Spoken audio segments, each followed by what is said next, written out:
Well, since Clem can't wait the full 9 minutes, I guess we'll go ahead and start the show. Since he can't seem to be patient. What's up, party people? How's everybody doing? Dang, my son's in here beefing again? This dude is tripping every game. He's always tripping. Like, dude, he's always beefing, man. I feel like I want to be a winner. You are a winner. You scored 9 touchdowns last game. Stop bitching. All right, what does he want to say this time?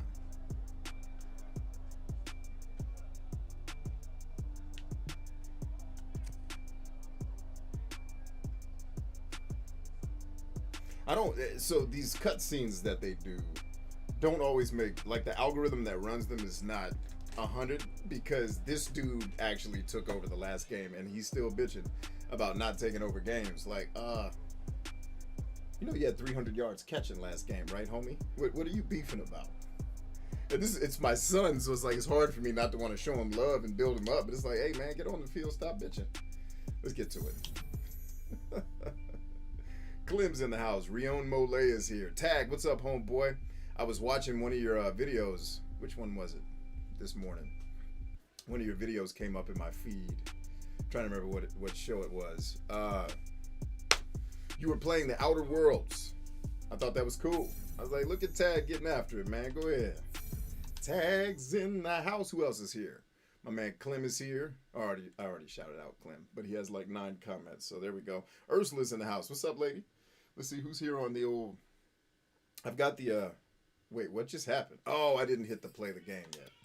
I did the thing where I talked to my son. I'm like, wait, why are we not in the game? What's going on? But I also wanted to have that on video for everybody to see it.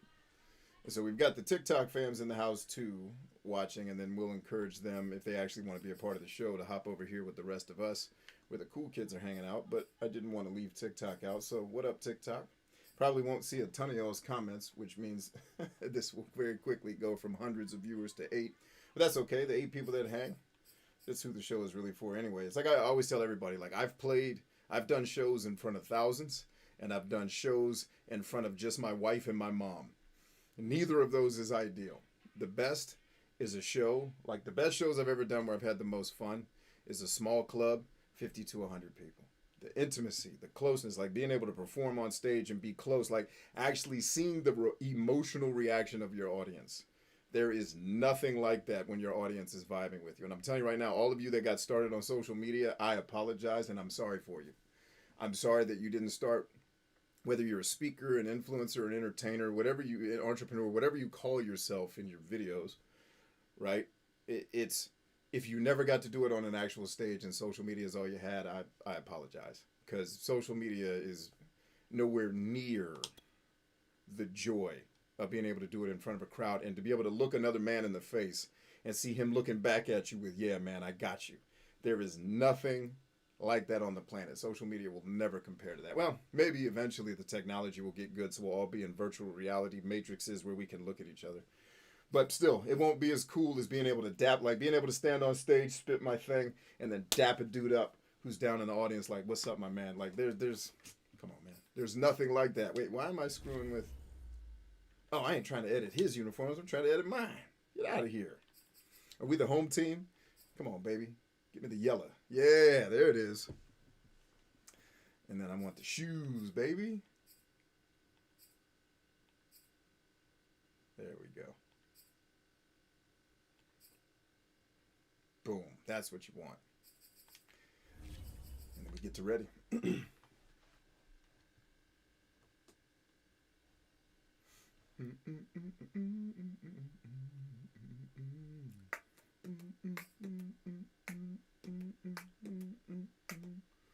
Let's see, Tag says, oh, damn, Tag's dropping science over here. What's up, Tag? What you talking about? Tonight, from FedEx Coach Field in Landover, Maryland, Coach Rivera and the Washington football it's team time will kick for ass. Monday Night Football on EA Sports.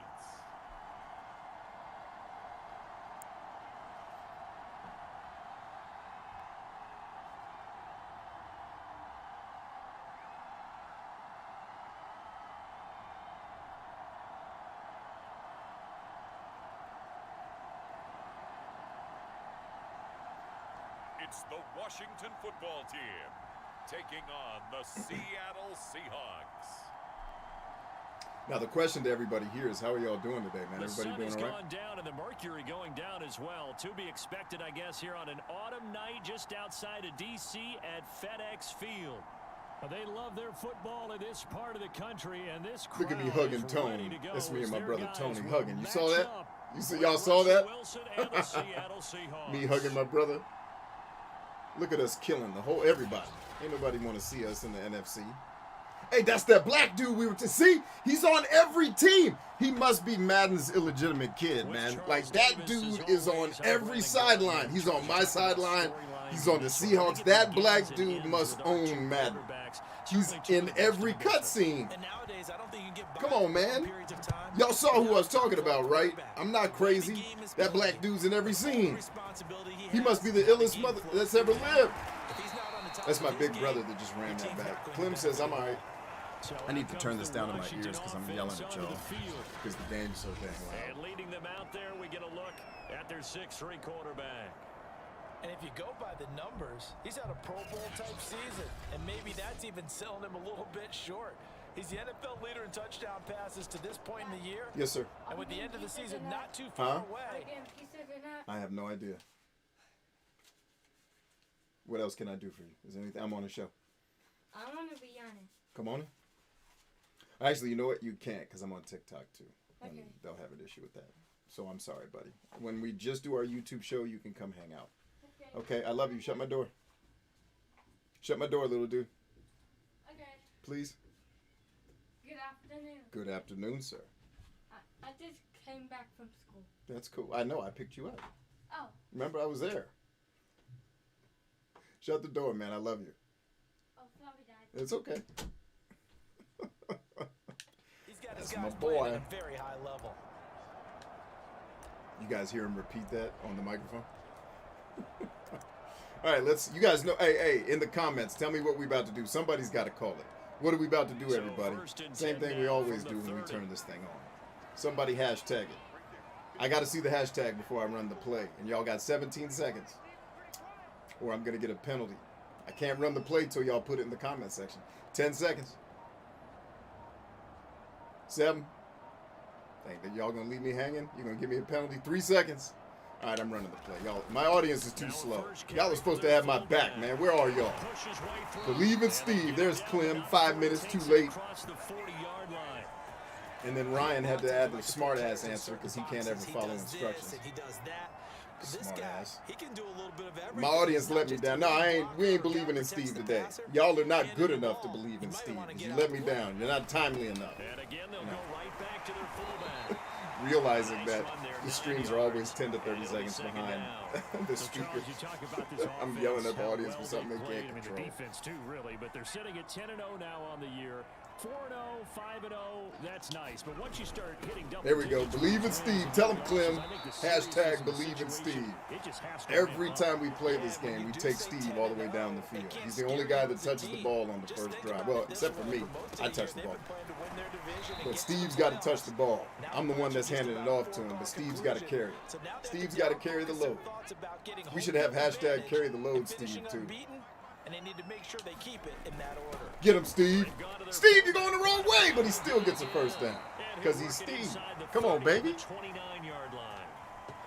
All runs on this drive so far. It's 1st and 10.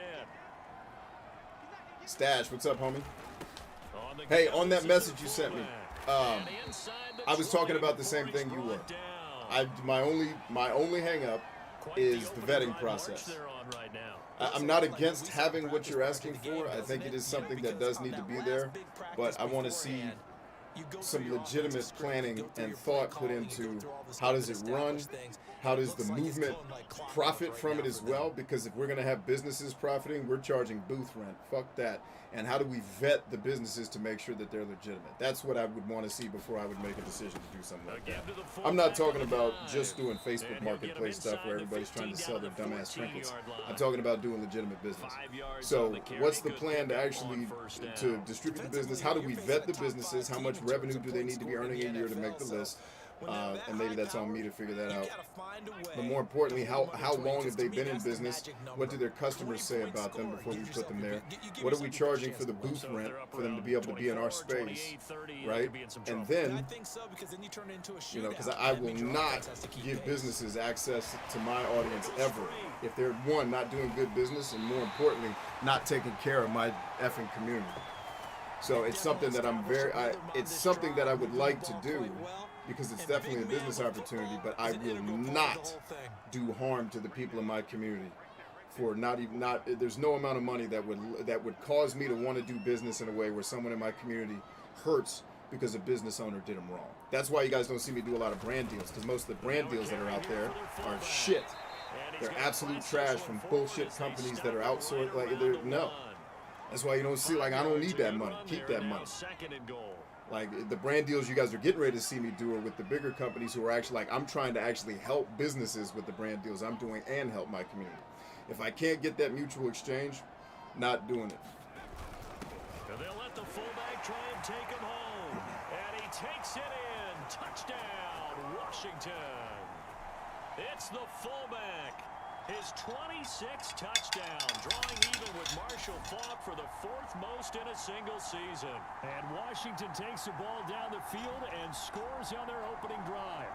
Yeah, send me something, Matt. I don't really want to sit on the phone and fucking pontificate it with you. Plan it out and send it to me, and then if you got something, then we can talk about it. I'm not a chit-chat dude, man. I hate being on the fucking phone and chit-chatting with people. Figure out what you want it to look like, build it, and then send it to me, and then I'll take a look. So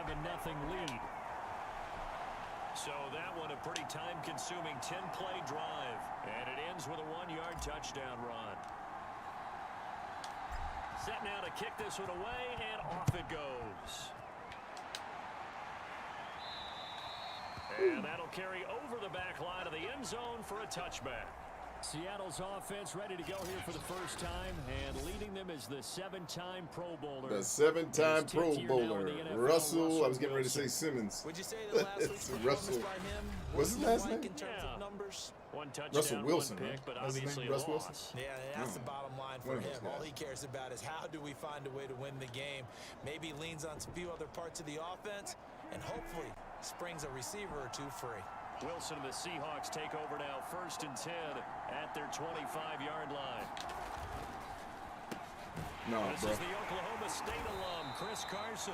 Ooh, that offensive line is murderous. Tracks behind the line of scrimmage. Stash says deal. 2 yards the loss, Yeah, 2nd and definitely, man. 12. So, yeah, once you get me something, I'll take a look. We'll figure it out. And then once I have the brain capacity to look into doing something like that, then you and I will figure out how to talk about it. And we'll probably get some of the other team members to be a part of it, too. So that we can go to war with a multitude of counselors. They run it. Man, this offensive line is not a game. No wonder Russell Simmons is so good at football. This Washington defense very strong. Oh, God. And I think our statistician, we ended up having to bring the blue tent and put it around him for a while because he was developing a hand injury from having to write down all Yo, now what? Now what, Russ? Oh, damn it. Y'all let Russ get out of contain. Come on, guys. I hope he'll recover. And they work this well upfield across the 45. Don't ball out. This is all right. That's on. That's on the coach. That's on me. I got to do better. I got to give you guys better plays because you're letting Russell Wilson out of the pocket, and you know you're not supposed to do that. When he breaks out and makes plays like that, all he does is hurt you. Have to at least be able to contain him somewhat. There they could not. Dang it! I'm looking for the play I want. And I couldn't get to it. They'll throw on 1st down with Wilson. There you go, man. Way to fight. Avoid the pressure as the Washington Way to fight. That's how it's done. That's how you draw it up. It'll be a loss of 7 on the sack, and it brings up 2nd. Gains 13, loses 7. That's what I win want. for the defense, but to get him here on his opening drive of the ball game, that's a really big win for that defense. That's what I want to contain. That's the play we're looking Keep him in for. the pocket. Don't let him get to the perimeter because when he's in the open field, not only can he hurt you, but also you lose sight of receivers downfield, and they'll There hurt you with go. big plays. Is that DK Metcalf that came up with that? For 5, it's 3rd down. So for this defense, a tall order ahead trying to defend against Russell Wilson. Charles, your keys for how they might go about keeping him in check? Well, before we even get to the keys, let's start with the problems. Ha! Way to go. That was my wife that made that play. Way to go, babe. maybe even a 17. Jay Cardoso says, do you remember playing NCAA football? What was your team? Yes, I played with both Army, because that was the college I almost went to. That's a story I'll tell you guys later. My orders that I had to West Point that I declined. And then Now Washington, I usually play as Virginia Tech, because that's where a lot of my friends went to college. It's only November, but and my college isn't in we the know how it game, works. so. They'll be here before you know it. If it ended today, You got to play the number one. You got to play. What's my boy? You got to play. Oh my God, Doug Williams, Black College Football Challenge or whatever it's called. You got to play that, which I own and have played on this very show. And I'll guarantee you, that's what they've discussed in their Black locker room, in their meeting College rooms. Football Yeah, Experience. we know where we'd be if it ended It's a everywhere else. hilarious So, no, game. It's fun to not play ended too. today. It's not Today I great. continue to And play Madden with is the definitely a better ball game, that but put it was them fun in to the spot experience where watching my they're college going team for get after it. On first down. That's my pops It's carrying the ball Chambers. right there. Y'all saw that? May Pretty he much live forever. unreal, not just in terms of yardage, Charles, but also throw in the 3 touchdowns as well. When you put the whole package together, I can make you a pretty good guarantee right now. He's going to What's see that? a few more people in the box every time he lines up. Yeah, I don't So if think people the are watching defense on has any TikTok and choice. actually They've want gotta to join stop in on him. the Can't let a conversation, repeat come on over to performance like YouTube. that. Agreed. I've got links in my description, but you can also just go to live.bryantchambers.com if you want the easy way to get there. On second down Woo! now. Pops, wait a Chambers. Woo! And they'll get it up just short of the Jay 45 Cardoso at says the Trevor Hunter 44. going to an HBCU. Are you familiar? Yeah, that's he's going to Deion Sanders' school, right? That's what you're talking about. I am. If that's what you're talking about, I am familiar with that. 200 mark. We'll see. Makes sense, though, doesn't it? Have we ever run into a running back that had a And then my great dad, game who's the running the week ball before? right here, actually played for Just my gonna rival naturally school. continue, just make sure you The feed school me I the went to ball. was my And dad's that's what rival. they're all about. Continuity, rhythm, number of carries. Just keep giving it to them. 6 yards on that Let's last see. play. Actually, somebody sent a comment on TikTok that just popped up in my feed, caught my eye. It says, the shaved Sasquatch says, hi, you're a hero of mine. Keep on. Hey, thank you, Sasquatch. Come hang with us. Hey, Sasquatch, I like your style, man. Come on over to YouTube. Live.bryantchambers.com. That's where the chat's happening. Right over there, brother. Here's Come on. 2nd and 4. Come hang with the cool kids. Now a handoff here to his running Get up, back. Pops. And Way to he'll be run. taken But thank you down for at saying the that, man. I 44-yard really line. appreciate that. You, Well, they people came like you into are the this reason game I do saying what I it was do, man. important that they set the tone and showed It's that like they I could tell, run the football. we have these I believe meetings, that you they've know, done that almost here in the first daily quarter. on YouTube, and I tell my leaders, like, hey, like, I'm playing the game. I'm playing it for me, but I'm really playing it for y'all, because I have accomplished, you know, all the dreams that I set out to do. I've got them. So now it's like I enjoy helping other And people he's get to taken theirs. down inside That's the kind of my 30. jam, man. 45 Makes yards the old rushing heart for come him alive. out. So He's if carried you've been a the ball just benefactor of that, 5 that times. blesses me to know that something I did blessed you, and just know that what you're doing blesses me too, man. We in this together. Come on, Pops. Push through. Push through, It's Dad. Way to Chambers. fight.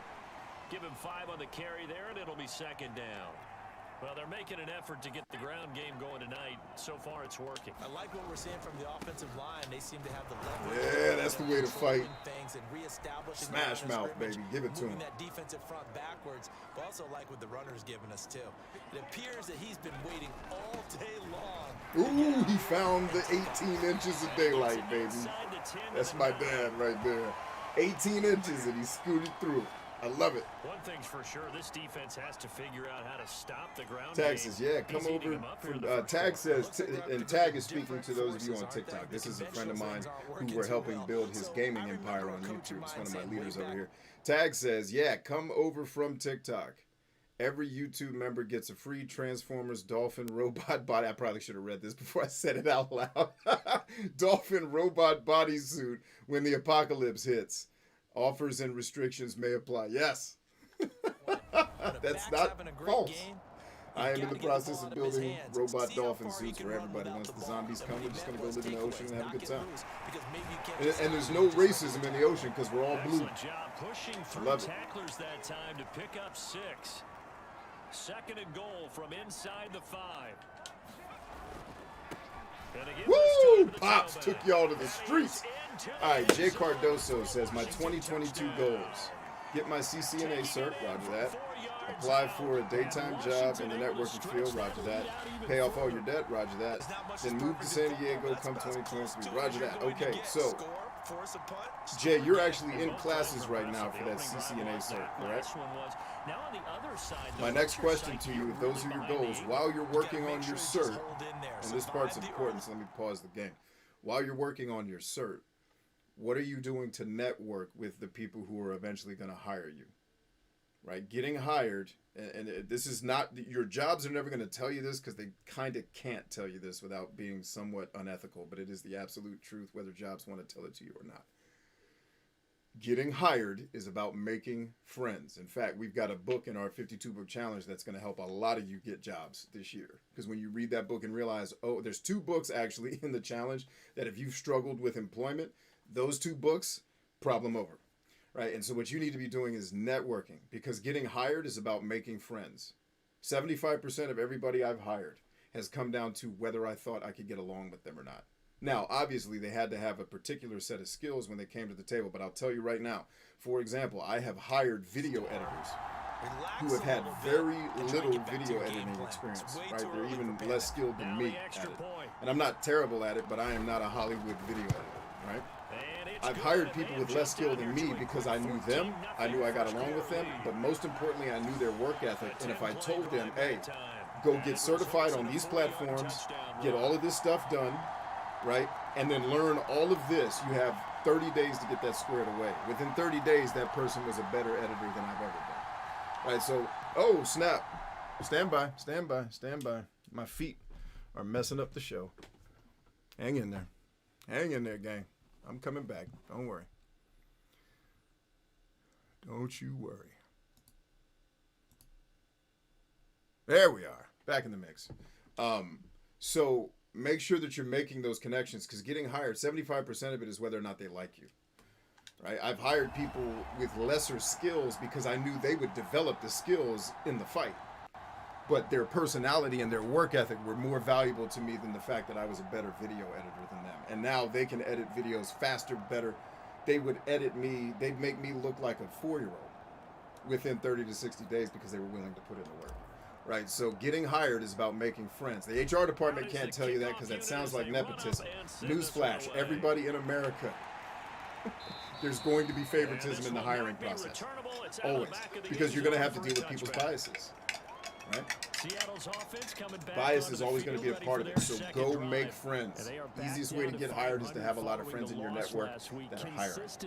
Because I'm going to want to hire somebody I like first. Now, if you don't have any skills, just the fact that I like you, I'm going to make me hire you. I mean, there's no consistency with this ball club at all, and if we feel that way, I know it frustrates the coaching staff, and it also has to frustrate the key leaders in the locker room. They got to figure out how to get coordinated. Throwing to start the drive, but that one incomplete. Let's face it, if you want to get back into the game, these are the kind of throws you got to hit. He's wide open right there. Got to be able to get it to him, don't you think? And those are the hey, throws thanks, that Stash. haven't been available to them every I time appreciate you, man. pass. Yeah, that's a big miss. Let's get that fixed. There we go. Second and 10.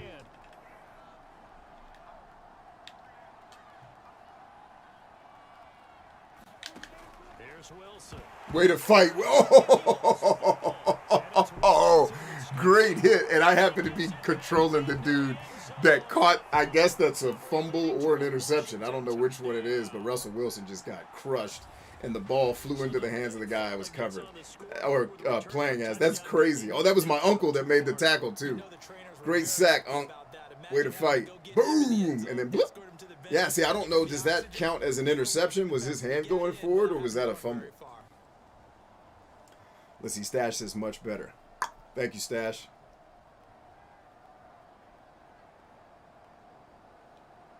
Jay Cardoso says, how does one network? Social media. Find the places where you want to go work. Find out who the people in the HR department are through LinkedIn. And reach out to them and say, hey, I'm currently going through my CCNA, CCNP process, and I really, really like the values of your company and your mission statement. I'd like an opportunity to work there. You know, I see that you have these openings, and I believe that I'd be particularly qualified for them. Can you help give me any information about the hiring process, the hiring manager? The answer is go make friends. And I think some of you, because Jay, you might be one of my younger guys. Like, I don't know if being younger and me growing up in a world where we didn't have social media, like, is help me. Like, is socializing and making friends harder for you guys? Because when you say, how do you network? It's like, same way you make friends. Go be social with people. You know what I'm saying? Yeah, and what you also have to guard against Like, is go where would you go right now to make friends? shot downfield. You know, thinking you're gonna get Right? all And these then just points apply back that in same one principle drive, to how you would not, go and let's make come up with allies first in down. business. The difference is you may not hang out at the bar when you're trying to make allies in business. You may hang out on LinkedIn, but your behaviors are going to be somewhat similar. Right? You're going to want to be likable. You're going to want to show that you're a team player and want to contribute, etc., etc., etc. That's 3 sacks. Sasquatch is in the house. Timothy says, hold on, I'm going to shout him out. Sasquatch here. Took a bit. But, dude, get that CCNA, CCNP. Huge help in the network. Oh, well, you got a fellow networker right here, Jay. Look at that. People coming together on their first day. I appreciate that, man. Good stuff.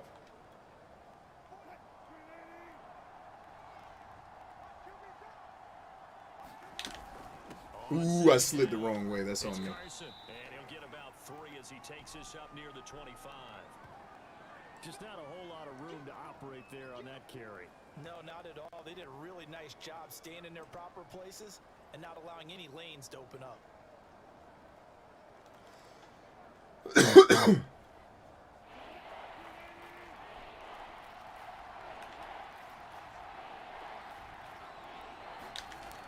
3rd down. Got him. Y'all saw that? Nice. Call it a loss of 4 there on the sack. And speaking of the number 4, it brings up 4th down now.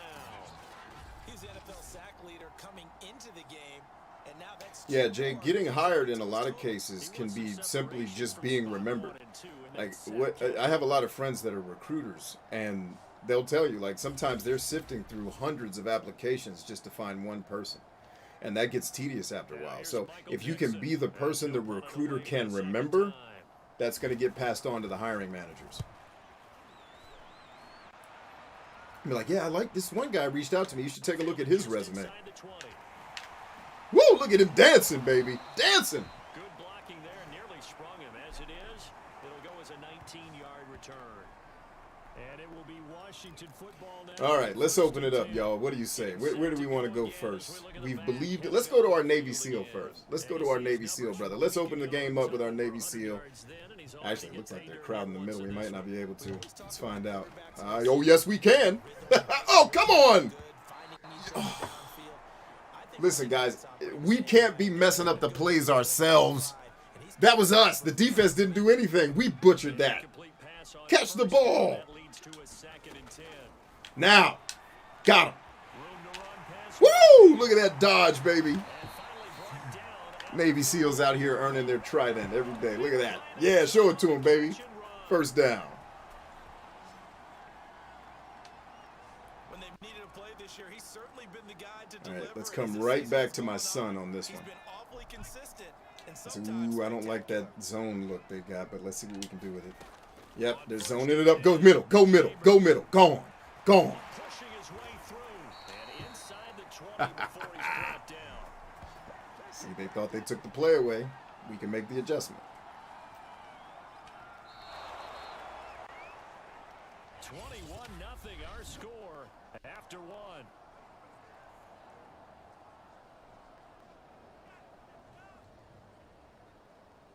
Are the Seahawks going to break my 2 billion to 0 score? Maybe. We'll see. I mean, it's Russell Wilson. I always get antsy when I play Rodgers, Wilson, and Brady. They will give you fits in this game if you don't like, because you got to throw different things at them, because if you just run the same play every time, especially Rodgers and those three will murder you. All right, he's sitting in there. Throw it. Way to go, Tony. Way to go, Tony. This team is terrified of us throwing the ball with the zones that they're running. They're like, just everybody don't move. Don't move. Just hopefully he'll run by us. We'll be in the way. Like, we coming. Touchdowns on drives 1 and 2, and now they're trying to make it a perfect 3 for 3 to start. Whoop. And this is taken in for a Washington touchdown. Oh, they couldn't even see it. It was too real for them. There to make the grab. And Washington going to add on to their lead. extra point right down the middle. And that makes the score 28-0. Clem says, I'm a little surprised the AI hasn't adjusted to what, Clem? What are you waiting on them to adjust to? I'm very curious. The kickoff unit is out on the field, and they will send this See if my wife texted me back. It looks like she did. And they will not get a chance to return this one as it's through the end zone for a touchback. Here's Russell Wilson in the Seahawks. Yeah, my wife texted me back. Set to go again. And he has not really been able to have a lot of comfort back there in the pocket. Pressure's been coming at him a lot, hasn't it? And they've got to figure out how to tamp down that pressure. How do they decrease it? Is it getting rid of the football quicker? You know, shorter drops? What that's what I'm asking, Clem. What specifically in my play? Because my play style is very varied. Like I run the ball hard in the first quarter, then we start airing it out. Then I come back to the run. I attack the middle of the field. Then I attack the outside. Like, but adjusting to me is hard because I do so many. My team does so many different things well.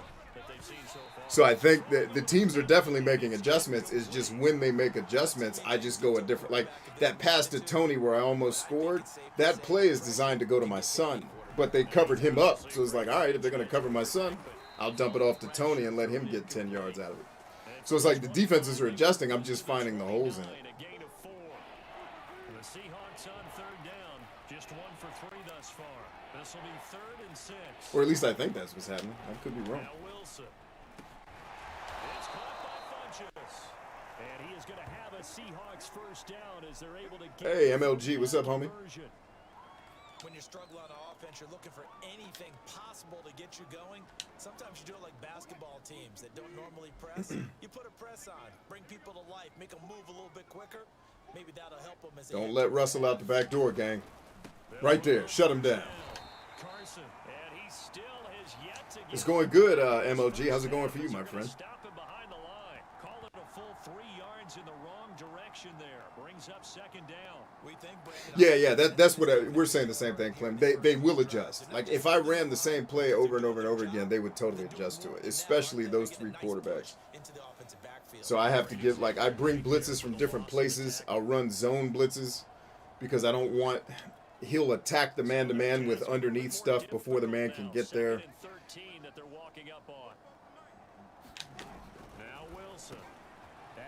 And then now you notice most of his passes are over the middle because I'm leaving the middle somewhat open with the way that I'm playing defense. Except on this play, I'm attacking the outside and I'm flooding the middle. So now Russell's going to have 2 threats coming from the outside, but somebody in the middle. So he's going to probably have to throw to a check down here like that. Boop. So he's adjusting. It's just we're reacting to it more quickly than they can make the plays.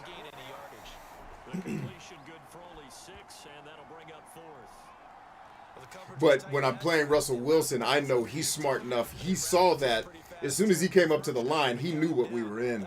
And he's like, all right, this is going to be a foot race. I got to get the ball to Everett and hope he can beat the defensive end who's in coverage. He can't. That defensive end is my best friend from growing up, and he's fast as hell. You ain't getting away from him.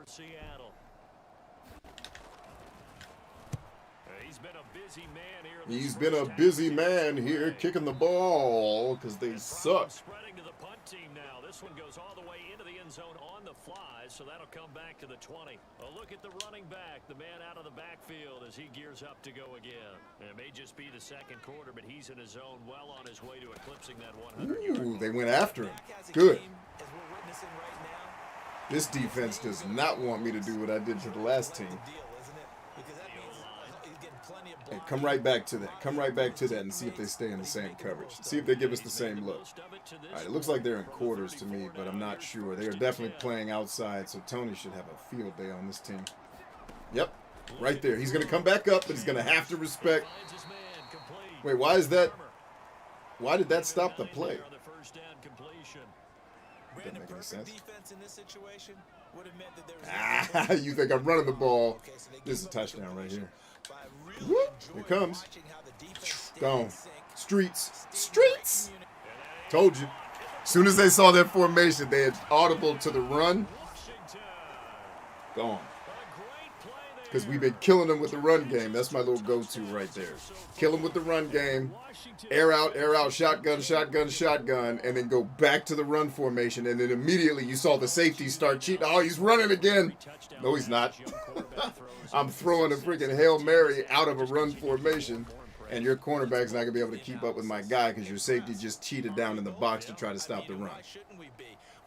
The game within the game, baby. This is why I love football so much, and I think why I hate so many other video games, because they don't have that kind of. It's like football is the closest thing to actual warfare. Even the shooting video games aren't. Football is more like real warfare than these dumbass laser tag games.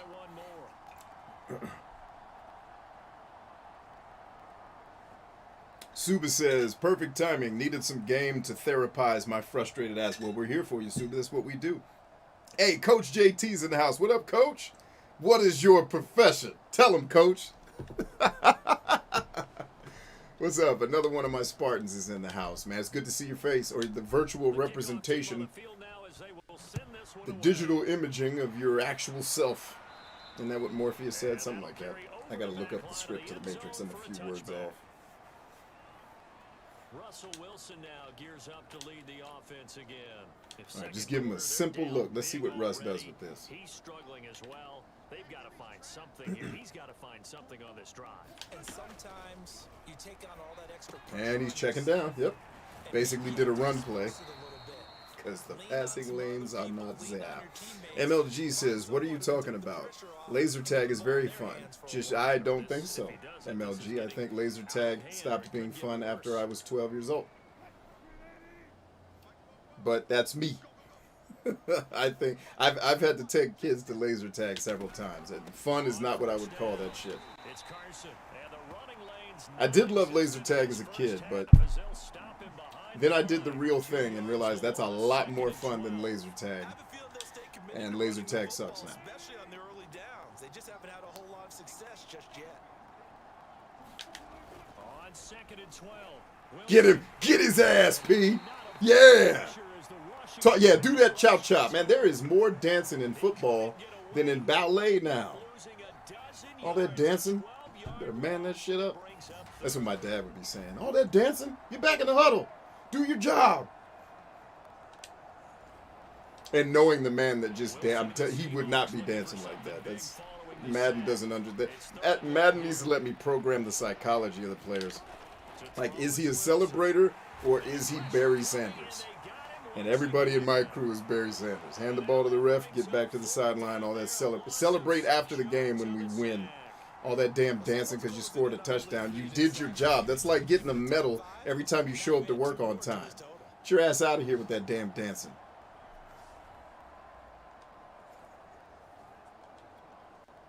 Now here's Michael Dixon standing just outside his own. What about airsoft or paintball? Paintball is more fun depending on where you do it than laser tag because you can actually fight like a real combatant. Like it's more way like I had a ball playing paintball because I knew small unit tactics. I huddled up. So we did paintball for my son's birthday last year, and basically we split all the kids into two teams, and I told everybody I want all of my kids on the other team because all the torturing they've done to me for all these years, they've been my kids. I'm paintballing these kids, damn it. And so I put all my kids and a bunch of people on one team, and then I had a bunch of kids on my team. And I just took 5 minutes and taught all of them, hey, here's how to kill people in a fight. Here's how you do it. It's really easy. And then we just decimated the other team because they played like laser tag and we played like actual killers. It was the time of my life. In fact, I think I was the only combatant most of the kids saw because I set up like a machine gun nest where I was just shooting at everybody to be the distraction, and then all my other. For Christ's sake. This gets really old after a while, gang. I'm sorry. Stand by.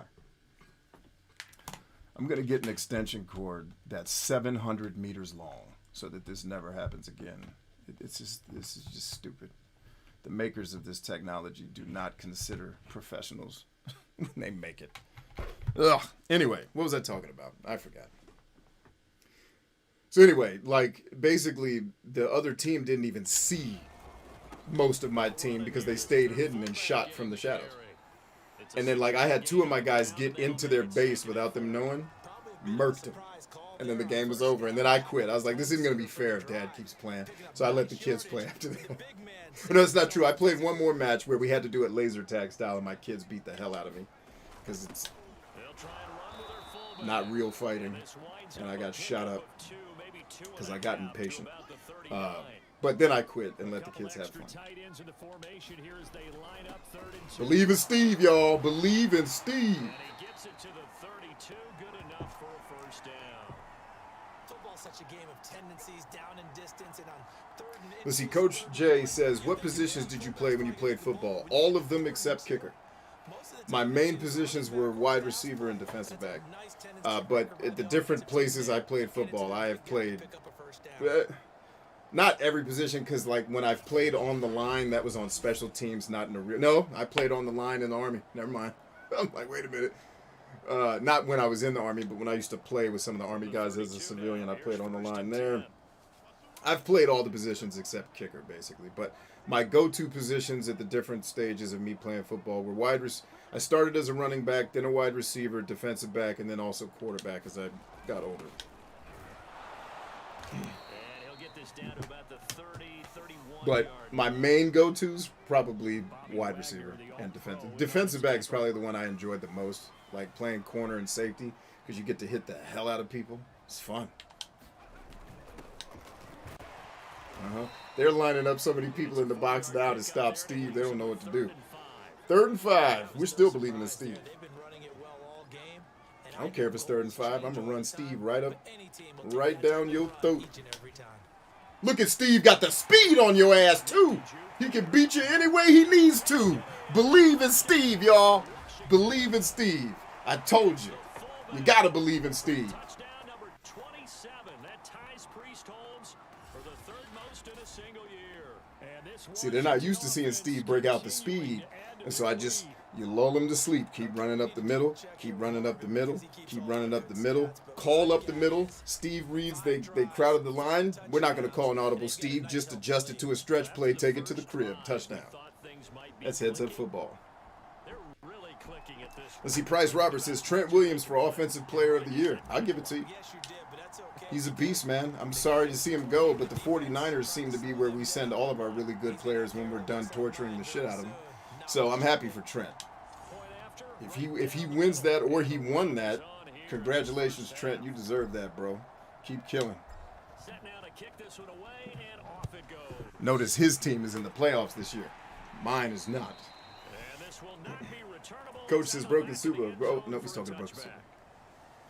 Chris Carson trotting back out there. They haven't been able to get him on track. They haven't been able to get this offense on track. No points so far. Maybe it's time to start doing a few different things. Throwing the ball a little bit, maybe featuring other people touching it for a while, and then you've got a chance to come back to it when things have changed a little bit. They have to make an adjustment. Well, still time for him here as we sit in the 2nd quarter. On first down. Got him right there. You ain't getting away, Russ.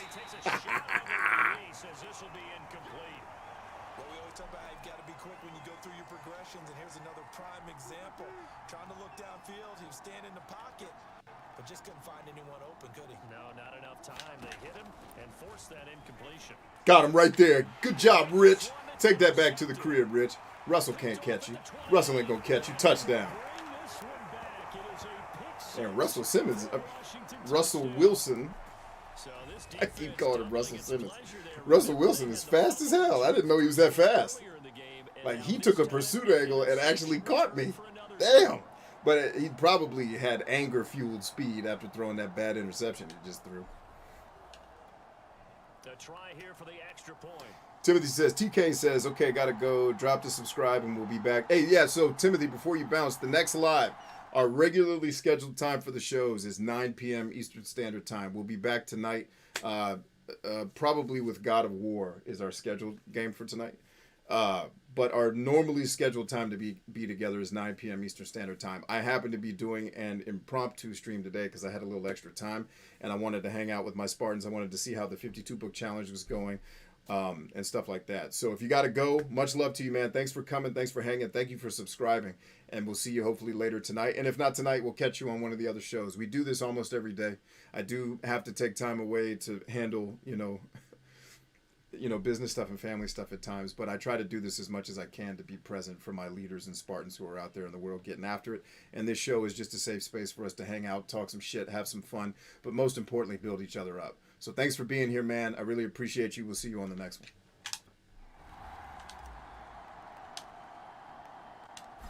We're trying to keep the art of talking shit alive. The hypersensitive people in the world are trying to kill it, but that's okay. They'll grow up one day. One day they'll realize that the Disney movies are fake and realize that the world's kind of brutal and that they need to be tough in order to survive out here, and that trying to make everybody weak like they are is not the solution. But that's cool. We'll get there. We'll get there. One hug, one piece of love at a time. We ain't going to judge nobody. Ain't going to condemn them for what they are. We're going to love on people, man. That's all. You cannot break this love with hate, said Kill Switch Engage. And I agree. Here's Russell Wilson and the Seahawk offense now getting set to go again. He's got to dig deep here, doesn't he? Team's losing. He's not playing well either. And they always tell you, don't press. You'll make things a little bit worse. Oh, MLG Ninja must not be American. What's the breakdown of what football is? War. With 11 people on both sides of the ball. That's the best. Like, football, I've played a lot of sports. Probably most of them that are considered sports. Football is the best metaphor for war that's out there. There's no other sport like it. Rugby probably comes close. Hockey also comes very close. But there is nothing like football. There's nothing like the complexity of battle that you have to understand what's happening. I have to know what all the other 10 people are doing on my side of the ball, and I need to understand what at least 2 of the people on the other side of the ball are doing. And it's happening in real time, and you have to be able to react, and you have to be trained in how things work, in geometry, the pursuit angles, tackling. Like, it is a high skill. It's a profession for people with lots and lots of skill and developed skill over time. War is the best metaphor I can give you for it. It's a sport that is meant to simulate what warfare is. And that's why Americans, I think, my theory, love it so much, is because warfare is how America was founded. We're a nation of warfighters. We're not like the French, who I think they had a couple of generations of like royalty and kingdoms and shit. Ain't no kingdoms in America, man. We were farmers and killers and entrepreneurs and business people long before it was America. There were people here doing things, but yeah, man, we farmers and killers, bruh. That's why we like football. All you highfalutin, fancy pants castle dwellers like soccer and shit, and that's cool. Keep liking soccer. But us hardcore people gonna play some football.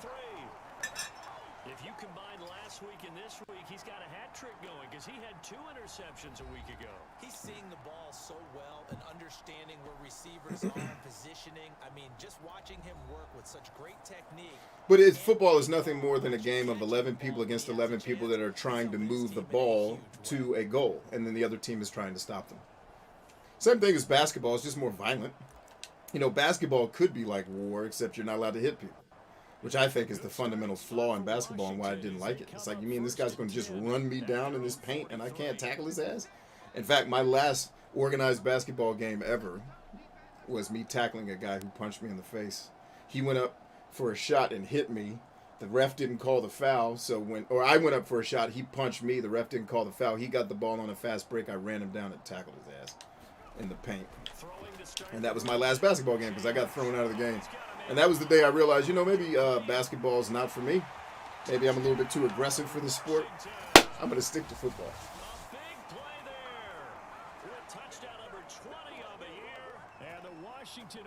B, how do you feel about the Australian name for football, gridiron? We use that too. We use gridiron.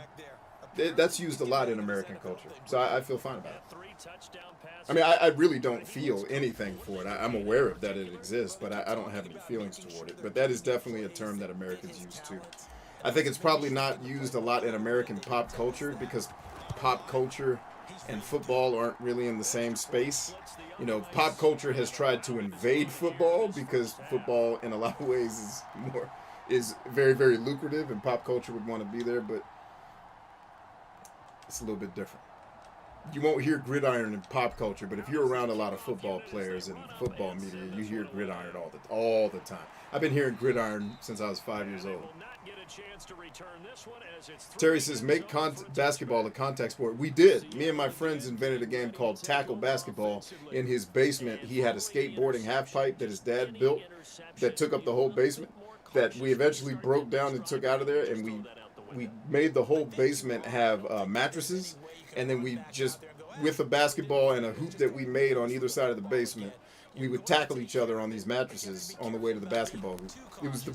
It was awesome. It was basically basketball if it was football, and tackle basketball was born. And I don't know how any of me and my friends survived the 90s, because we should all be dead with the dumb shit we were doing.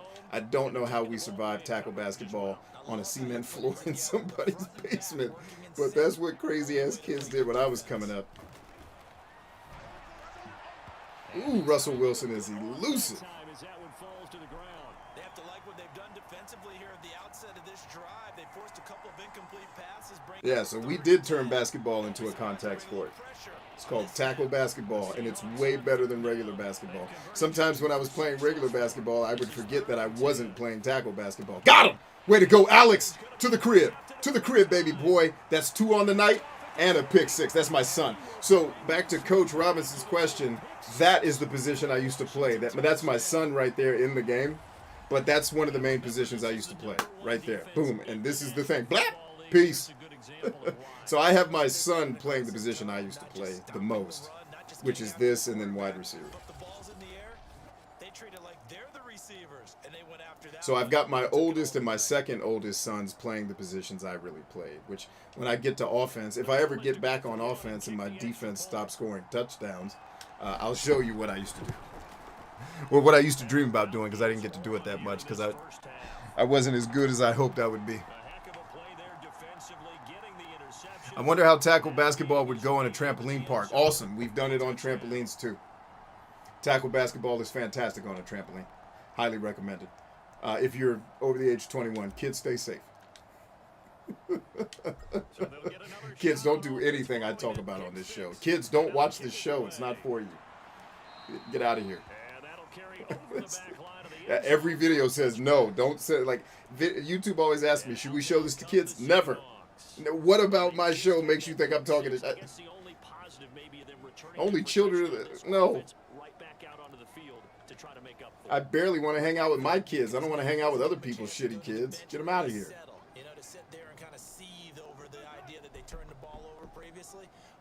Look at Metcalf sneaking. He ain't going nowhere. He ain't going nowhere. Lay down. Terry says, I've already seen trampoline basketball. It's great. It's a fun time. They'll operate from the 32-yard line here, 2nd and 3. Right there. Shut him down. Shut his ass down. Well done, team. Everybody working together to make that play happen. Well done.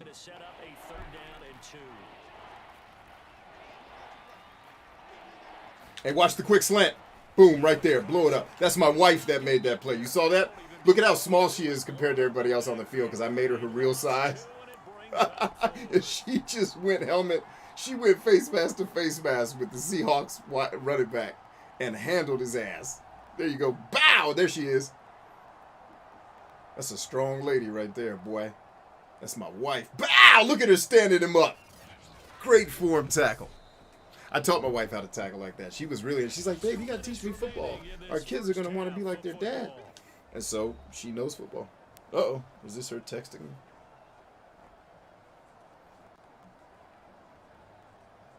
No. Nope. Now here's Michael Dixon as he'll come on for his 5th kick of the night.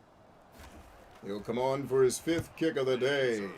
This is my son again that just had the interception. He's also my kick. This is also a job I used to do. Punt and return.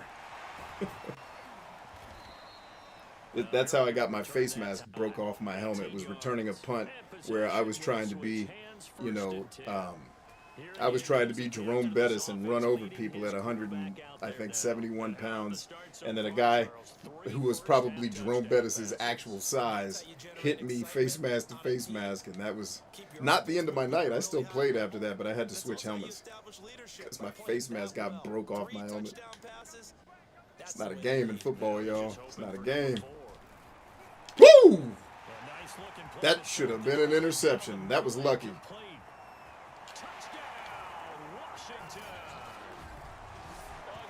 Every once in a while, every dog has his day. That should have been an interception. The defense was asleep. I threw it right at him. He didn't even look. Oh, God. Hey, or maybe I didn't. Maybe that wasn't such a bad play as I thought it was. Okay. Maybe I'm not as terrible as I give myself credit for. Right now, you can write his ticket towards being a head coach. He's advanced in the ways of offense. Let's see. Terry says, how do people play hand egg without the huge goal railing thing? I don't know what the goal railing thing is you're talking about. You have to put it in non-British terms. And the route is on here in this first half. Well, the offense wasn't out there for a long time, but they were out there for a good time. One play, and they're able to hit pay dirt. That yellow thing you're kicking over. What do you mean, how do we play without it? We were playing with it. I don't understand the question. You guys ask weird questions. Ask normal questions on this show. On the field, and they will send this one away. And this will not be returnable. It's out of the back of the end zone for a touchback. The Seahawks offense now, they get set to go back to work. And TikTok, if you're still tuning in and you want to come actually hang with us and chat, we're over on YouTube, live.brianchambers.com, or you can click the link in my description. They bring his jacket out to him to keep him warm. A lot of times the punter goes to the sideline, puts on sweatpants or a wrap over his leg to keep it warm. He might need a massage from the trainer right now from all the work he's getting. Told you I was coming, and I'm going to recover the ball, and I'm going to run it for a touchdown, ho. Oh, he tackled me. How you get tackled by Russell Wilson? That's my youngest son right there, except he's now age 21 and not a toddler, and he's 7 feet tall, because that's how tall the doctor said he's supposed to get. So that's why he's on my defensive line, because he's a monster. And he's a monster in real life, too. He'll punk you. That was the guy that came in here and punked me a minute ago. Like, yo, Dad, we getting pizza tonight? Like, hey, first of all, take some of that bass out your voice. I scare easy. Following the fumble recovery, Chambers looking left side of his That's okay. I'm just letting the defense know I'm home, baby. That's cool. Come on up and get that play. Give me... Yes. All right, this was a touchdown last time. Let's see what they give us here. Got him.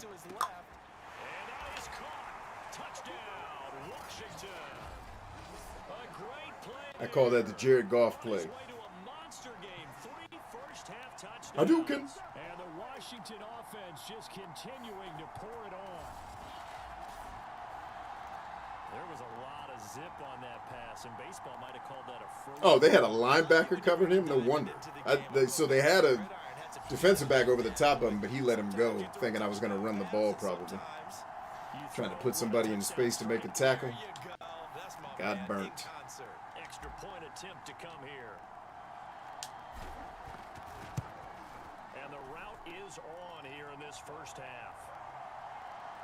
Well, that drive started with not a whole lot of real estate in front of them in plus territory. He says, what's the white stripe on Home Slice's left arm? That's turf tape, so that he doesn't get grass and turf burns when he falls, but he also doesn't have to wear an entire other piece of clothing in order to make that happen.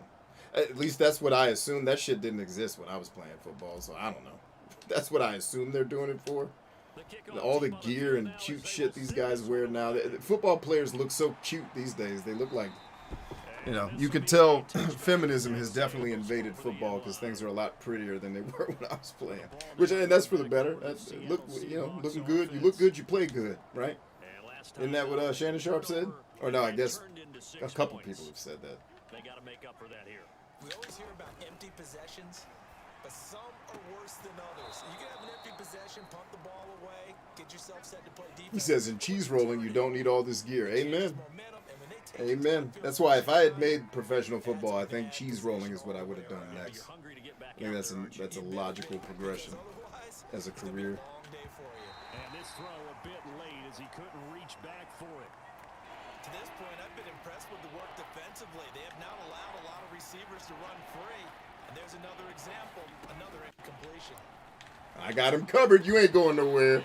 You wanted to go to your running back, but I dropped back in coverage. You thought I was going to come on that pressure. Nah, B, I know what you're doing. I know I'm in your head, Russ. I'm inside your brain mind. I know what you want to do. Can't get away from me, ho. I'm the pimp of the year, 18 years running. You ain't running from me. Let's see, Ryan says, yo, I know a guy in California whose primary income is making helmet visor inserts. Not for real helmets, but for collectible quarter-scale helmets. Yeah. Yes, people like collectibles, brother. Yes, indeed.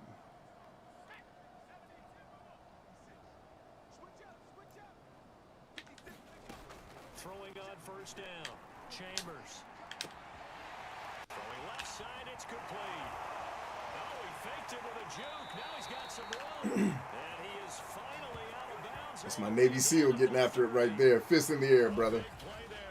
He earned his check today. He's made a lot of catches. That's my second tight end. Has worked. And there's another example right there. Let's see, where do I want to go with the ball?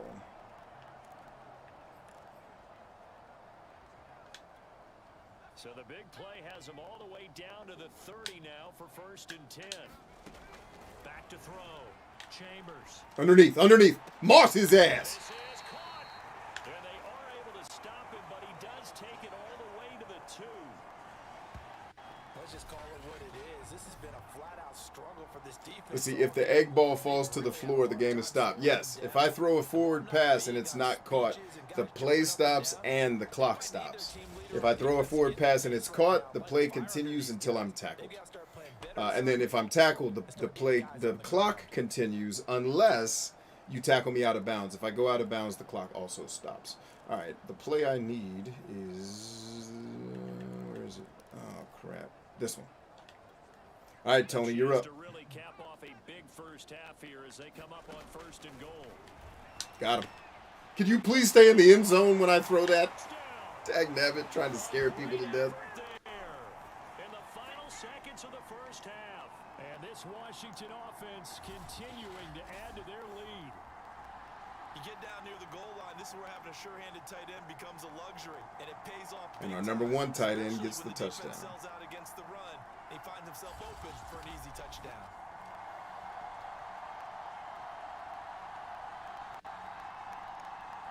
If the egg falls on the ground, they should have to kick it. Well, they can kick it. They're just going to waste a lot of time doing that. And the route is on here in this first half. So the drive there, they went 80 yards in 3 plays. Yeah, think basically if you took soccer, y'all's football, right? And you said instead of having to use our feet, which is silly as shit, that is something like elitist fucking rich people would come at. You're not allowed to use your hands. Like, that sounds like some shit some elitist rich guy would come up with.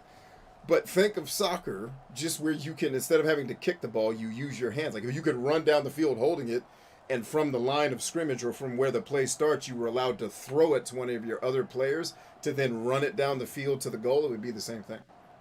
The difference is in soccer, as with lacrosse, and basketball does this as well, you have to do what's called dribbling.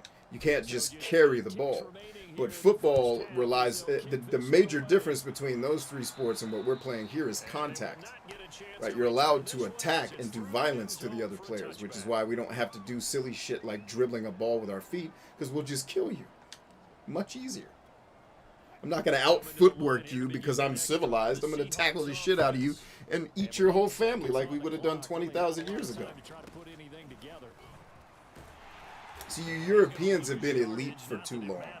You need to get back in touch with your Neanderthal roots. That's why you guys don't like shit that's manly. That's why Harry Potter is popular. You got like Arnold Schwarzenegger was popular when I was coming up. Now we all gotta like kids wearing bathrobes and throwing spells out of wands and shit. What happened to us? Okay, Brandon, thanks very much. Welcome in, everyone, to our EA Sports halftime report. Let's get you caught up on what's going on around the NFL. We'll get started up at Lucas Oil Stadium in the capital city. None of them want to hear that shit. Get out of here. Apparently, we're going to get right back to it.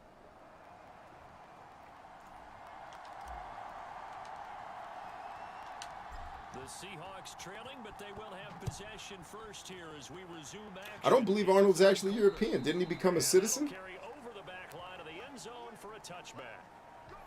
Motherfucker. Russell Wilson now gears up to lead the offense again. And that first half was See, you were trying to correct people like you normally do, and your ass was wrong. Sit down. So they've got to get him going, obviously, right? So you've got to get him in rhythm, and we always think of short passes. I think of jet sweeps. Arnold is an all-American homeboy. You know, that counts as a forward pass. Believe that. And then you can say to him, look at that. You complete 3, 4, 5 in a row. Now you've got to get your confidence going. Call it no gain on the play, and it'll be second down. Arnold Schwarzenegger is America, Terry. I don't know what you're talking Out of about. the gun. Here's Wilson. And his throw's going to be incomplete. Another attempt, another incompletion. And when I look at the scoreboard and where we are in this game, it comes to mind that they have to start. Oh, keeping the art of talking shit alive. One ridiculous stream at a time. And turn into a long game or make people miss downfield. They've got to have points. And the guys who can put the ball Right there. they're the ones that need to touch the ball. Was that Drew? Did Drew make that play? Defender running with a receiver, but a big part of it is understanding where the football is, finding it. In this case, when it arrived, it wasn't a surprise, and he was able to bat it away. Not too shabby here. This is skip out of bounds at about the 12-yard line. First possession of the second now for Washington. Last time they were out here, they had the benefit of good field position, led to a touchdown. This time, they're going to have to work for it. They are, but with that last drive that culminated in touchdown, I think they carry that confidence into this one. Doesn't matter where you start with the football now. They have to Thank you. opportunity. I don't want that incompletion on my record. Oh, pass interfered ass, he held him. Dang right, I accept. Give me my money. Tonight really held down the passing game, but there got the penalty. Fine line between aggressive, good coverage, and Blitz coming, shake away from it. Right there. Boom. Still on his feet. Because y'all suck. Let's see, MLG says the Terminator had to be dubbed by someone else because Arnold's voice was considered to be hillbilly for Germans. It's awesome. So he's done nothing at all to hurt his cause, to stay in that spot. But I've been so impressed with how he's gotten it done. Body control, route running. How about the way he competes for the football at the end of the play? The throw over the middle, taken in. Touchdown, Washington. A great play there. 26 yards. And the Washington offense just continuing to pour it on. And let's count them up now. 1, 2, 3, 4 touchdown receptions for him in this game. And just one shy of the NFL record. What a great performance.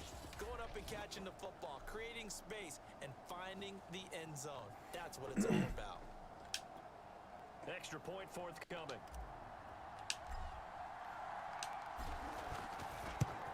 Terry says we don't disown our people just because they become U.S. citizens. I feel you, man. I feel you, brother.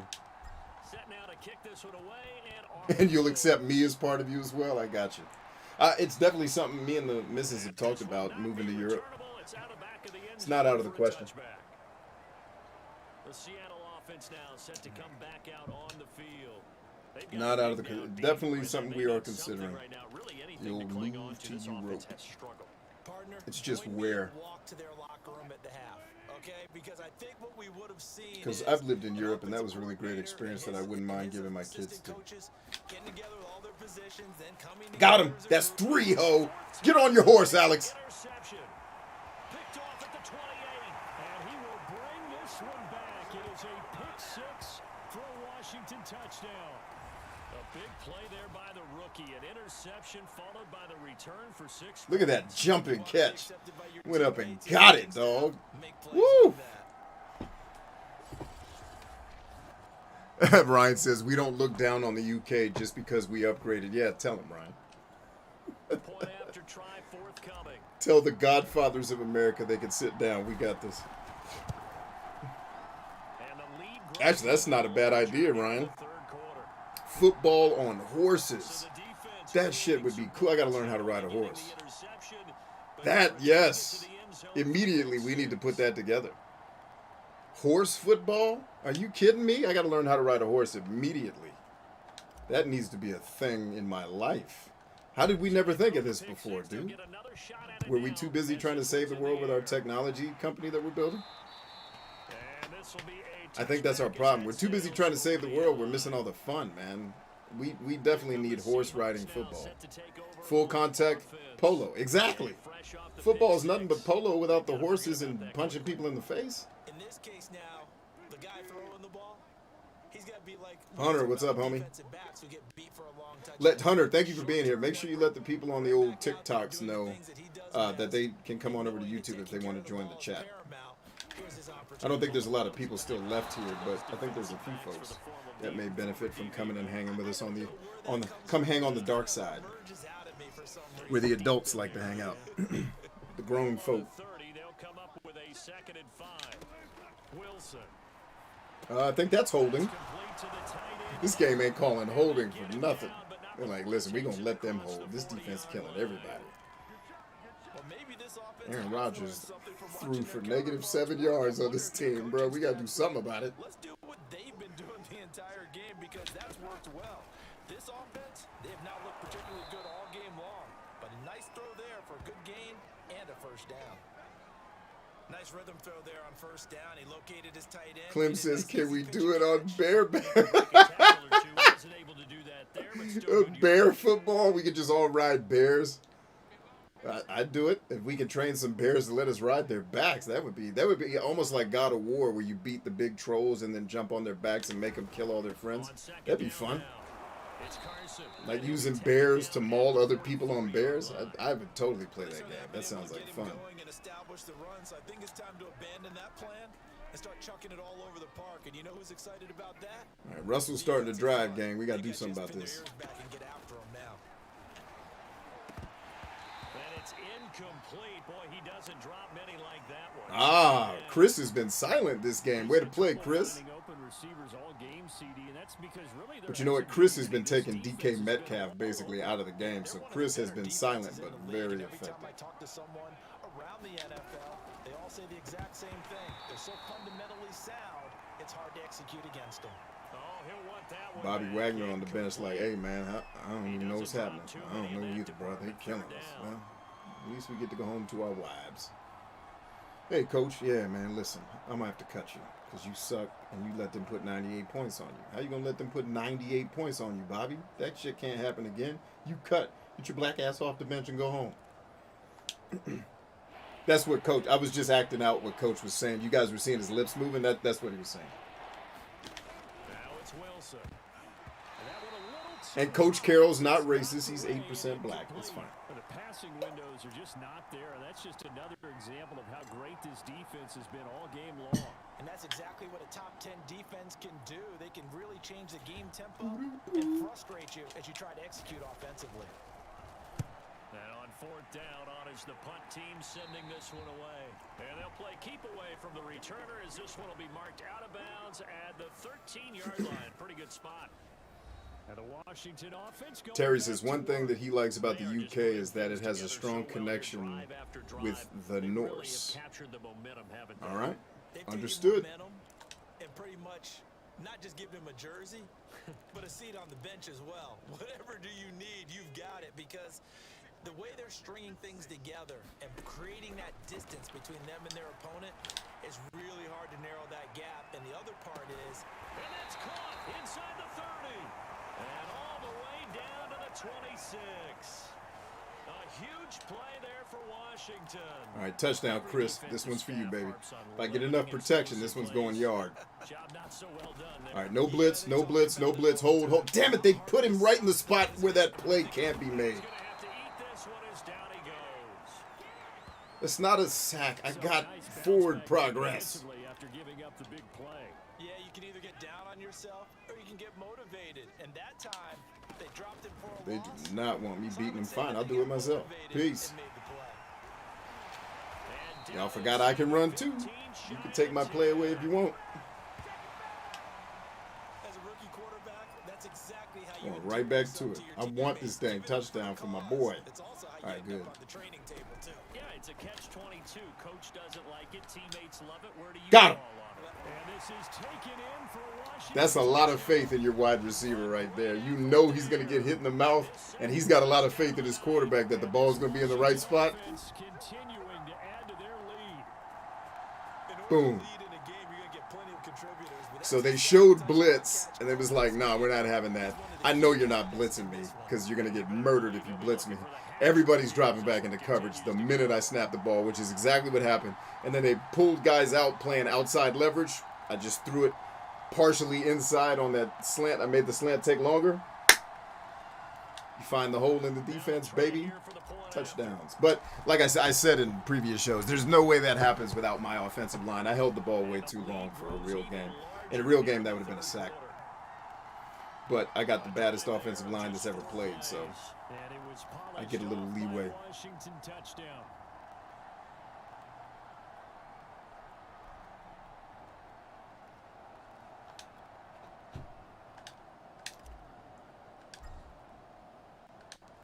Out is the kickoff unit as they run up and send this one away. And they will not get a chance to return this one as it's through the end zone for a touchback. And the Seahawks Riding a horse is like riding a bike, just a higher level. Okay, well that's encouraging. I won't have to die to learn how to do it. Time in this game, and they're getting blown out. How do they adjust? So tough because we always talk about it being a team game and you need all 11 working well together. But every now and then, partner, you need that one guy who can make a play against all odds that maybe can ignite things. And I think that's what they're looking for right now. Yeah, you talk about going to your playmakers. They probably need to do it. Find someone that you're used to touching the football that makes big plays and give them that opportunity to maybe wake up everyone else. Good D. Who's that, Ghost? Oh, Ghost in on the nickel package. Good. That's who's supposed to be on the nickel package instead of Fuller. Pretty well, you know. He's got to throw it better. Got to get more help. Obviously, one that should have been caught. They got to find a way to bring those. Got him. Rich and Patrick. Two people who have made that play together in real life. Way to go, man. It's been a tough one all game long for this offensive line. They're already down big, and now you know they're just going to come after the quarterback in a big way, don't you? Yeah, they just can't get out of their own way right now. It's created an avalanche, and an avalanche. Hey, Coach, if you're still on the call with us, I just got your text message. My answer to your question is do both. Do both. Give the people who would be a part of what you're doing as many opportunities as possible to interact with you. So I would do both of those things. And a nice job here to down this one right on the Pistachio says, B, I'm so glad you're a Washington fan. Only way I can see the Burgundy gold win. I know, right? I know. I got to be the only guy on Madden playing as Washington, for Christ's sake. Oh, no. One of my boys. Jesus, I completely forgot. One of my boys who's a huge YouTuber. Damn it, and I'm blanking on his YouTube name right now. He plays Madden is how he got big on YouTube in the beginning, or part of how he got big. A huge part, man. So he plays as Washington. He's even done, I think he's done like promotions with the Washington football team and stuff in the past after he blew up. This go around, it's not going to be very easy starting from inside their own 5. But they shouldn't be daunted by it. You work on this entire That's my pops, y'all. And all the way down to the 40-yard line. A huge play there for Washington. One of my old teammates called me the other day when he was watching the game. He's like, man, Trying to watch an NFL game and trying to account for their passing game, that's difficult. And just when you think you get everything covered, here comes a back out of the backfield. And in this case, he picks up the first. All right, we need to do a substitution. My dad has done enough. We're going to pull him out of the game and put my big brother in. All right, DC, it's on you, baby. Offensive linemen love creating space for MLG's got to go. Take it easy, MLG's. Rest well, my friend. And creates extra yardage. They almost feel like he's one of them, and they really embrace him. On second down. There you go, DC.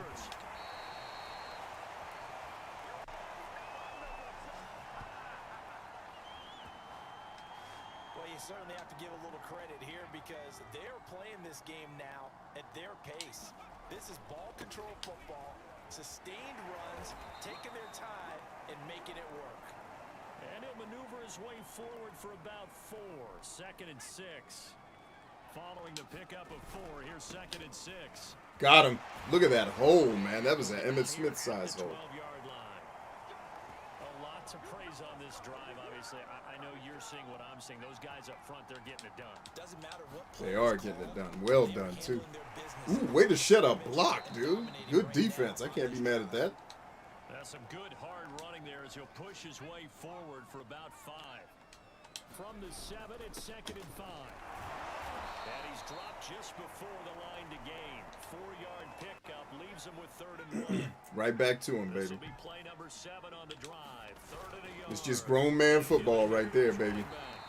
Just grown men. Line them up. Let's see who has the bigger team. Let's see who has the men who want it more. That's all it is. Who wants this? Does the defense want it or do we want it? Let's find out. We. That's my brother. Way to go, DC. Great play there. His 19th touchdown now on the season. And the Washington offense just continuing to pour it on. So it was the passing game that got him down here, but closer to the goal line, it's the running game that gets him home. Certainly appears that they lulled the defense into thinking that the passing game was going to be it the entire drive. Nice change up there going to the running game to get him over the goal line. Now for the point after.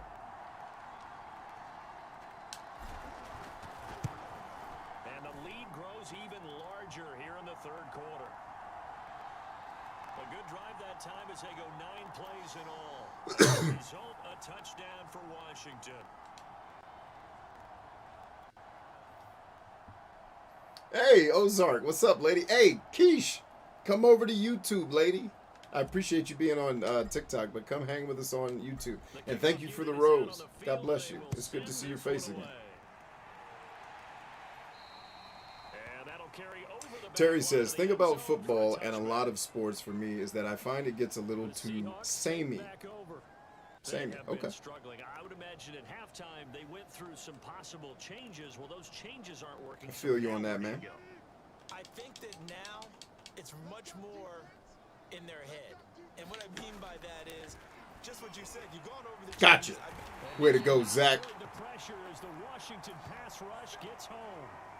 It'll be a loss of 7 on the sack, and it brings up 2nd. And on that one, the protection just broke down. You've got to have that leverage, don't you? Look at him running him down, bro. If you had basically a bear chasing you is what that looked like. You basically have a bear chasing you. What are you going to do, bro? You just go lay down and take that L. That's it. You had a good run on Earth. Go ahead and pack that shit up. I hope you told everybody you loved them before that bear got to you. Because that is a wrap. Throwing on 2nd and long. Wilson working the middle here. That's complete to Everett, the tight end. 6 yards is the pickup, and that'll lead to a 3rd down.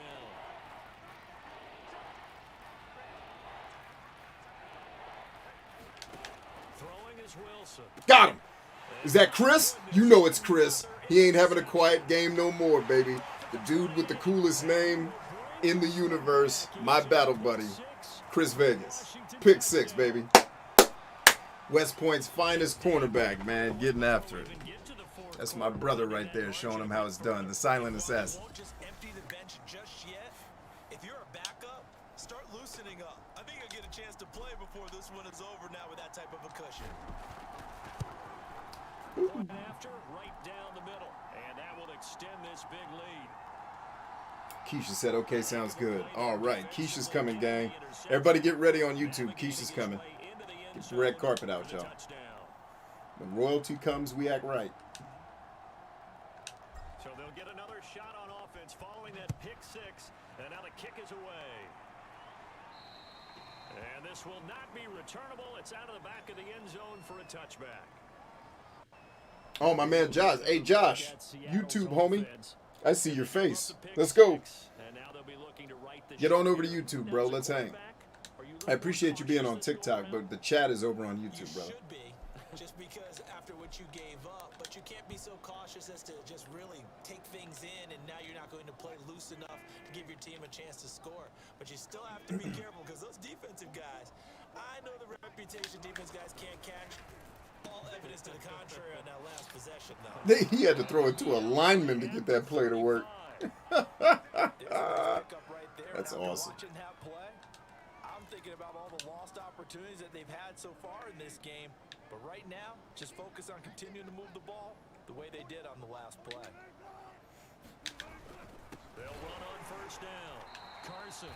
And this defense not giving him anything there. Maybe a yard up to the 36. The run only got a yard. Here's 2nd and 9. There's Wilson to throw. Chris almost came home with that. Keisha says, President accounted for. Welcome, Keisha. It's good to see your face. Thanks for being here.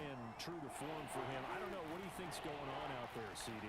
That's a great question, and my suspicion is... So reminder, the real show for tonight is at 9 p.m. Eastern Standard Time. I'm just doing this mini show to hang out with the leaders of the community. Oh, come on, defense. We had him locked down, and y'all let Russell Wilson do that freaking magician pulling the rabbit out of the hat nonsense. Come on, wake up, D. Uh-oh, anger management time. That guy is not happy with the performance of his team. Do you assign a man to him and try and cover him before he gets going? On 1st and 10, it's Wilson. Way to go, Pat. Incomplete here. They've given up a few first downs on this drive, but getting the incompletion there, that should give them something to build on and maybe turn the tide. Oh, crap. That's the wrong play. Monday night with a 2nd and 10 coming up. Throwing again here, Wilson. That's complete to DK Metcalf. That'll leave him with a 3rd Way to go, son. coming up. They got 8 yards there.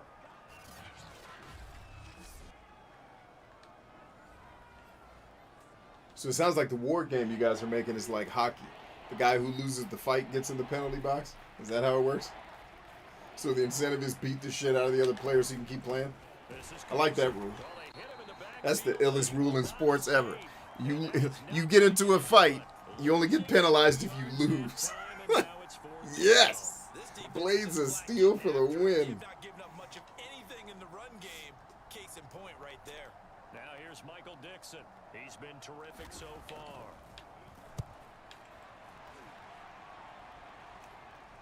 Ryan says, I was thinking more. Oh, I messed. I'm reading the wrong comments. Oh, because you two are talking to each other and not me. I will butt out.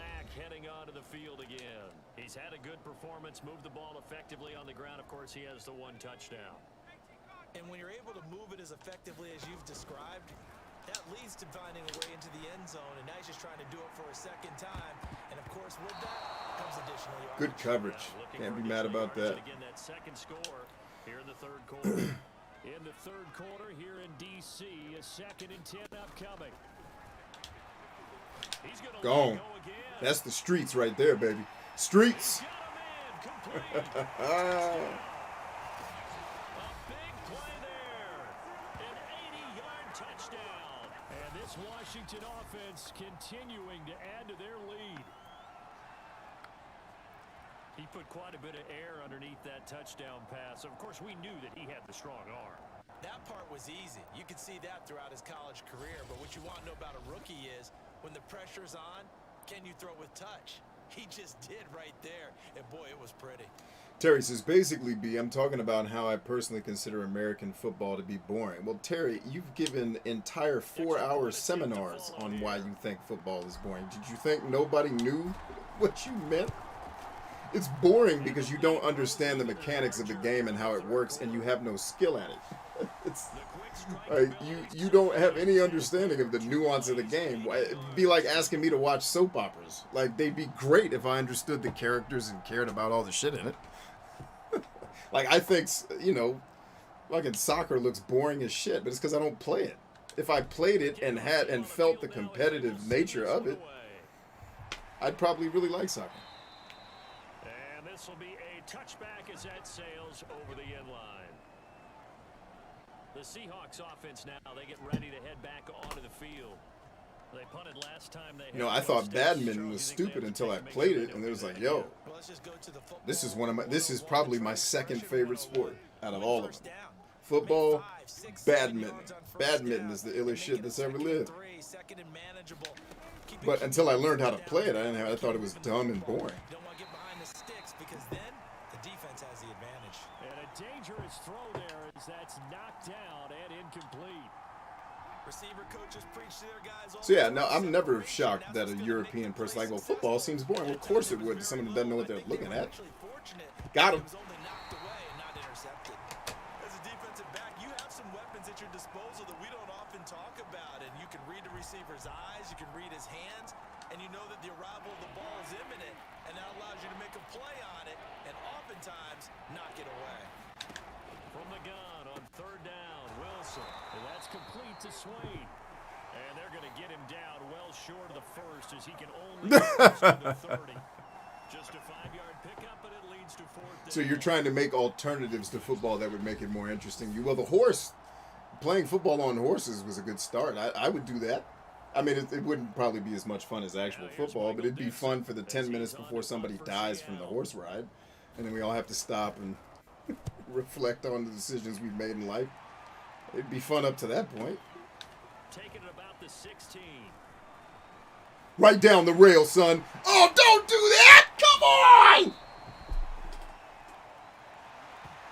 that is going to do it. Oh, man, the damn tiptoeing on the sideline slowed him down.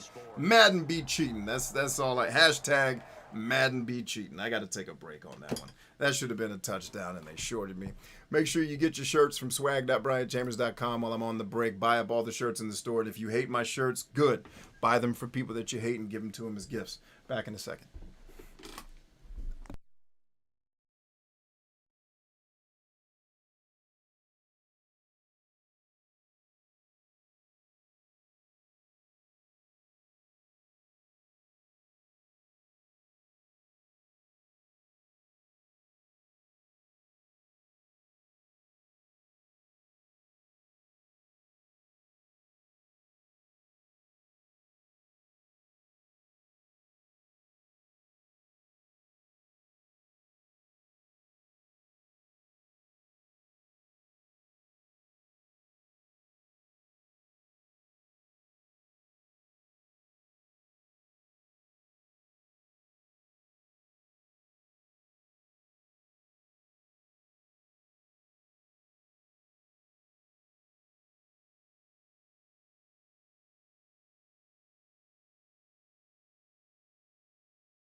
I won't be able to do it tomorrow because I've got investor meetings and other things going on associated with some of the businesses that I either own or am tied to.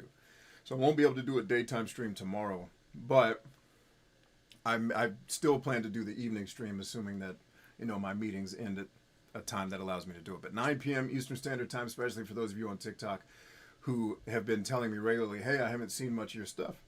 It's because I'm doing things in other places. And I just want you guys to be aware, like, if you like my content and you like, more importantly than my content, because my content is just the gateway drug to what I'm really here to do on social media, which is engage with all of you in a way that is positive for you, right? So the content is cool, but what I'm really trying to use the content to do is build a connection with people that puts you in a space where there's other humans out here who believe in you and want you to win and want you to have a great life. Right, because the connection is where all that success comes from, not from the viral content. So for those of you that do enjoy the content, I definitely recommend you come on YouTube and hang out, because it's more than just content. It's a hangout. And that's what I think social media really should be, not just this one-off, let me get my dopamine fix from whatever this person is saying and move on. Social media should be a conversation. And it's one of the reasons why I don't stick around on social media platforms very long, because they're not very interested a lot of times in housing conversations. They're interested in housing viral content that sells products, which I get it. That's what keeps that's what keeps the lights on in these businesses and keeps their employees hired. Roger that. But I think we've got to start making provision for people on this planet who want more than just a dopamine fix, for people who want to go further than just getting by in life, right? And that's the people we're talking about. So if that's you, definitely come hang out. Again, you can, the YouTube link should be in my description here on TikTok, but you should also be able to get there directly by typing live.brianchambers.com. I love you guys much. I'm going to finish up with my friends over here on YouTube. I hope the rest of you that are still here will come join us, but if not, I love you either way. Stay strong.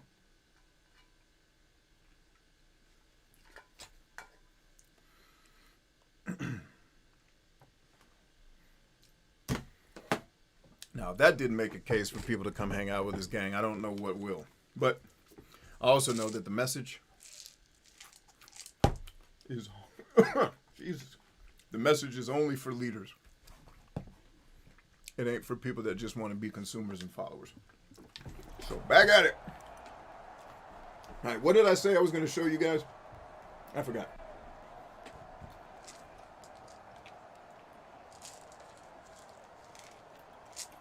So they'll come up 1st and 10 now from the 33. Throwing to start the drive. Chambers. And that nearly almost still caught that. pick of the game.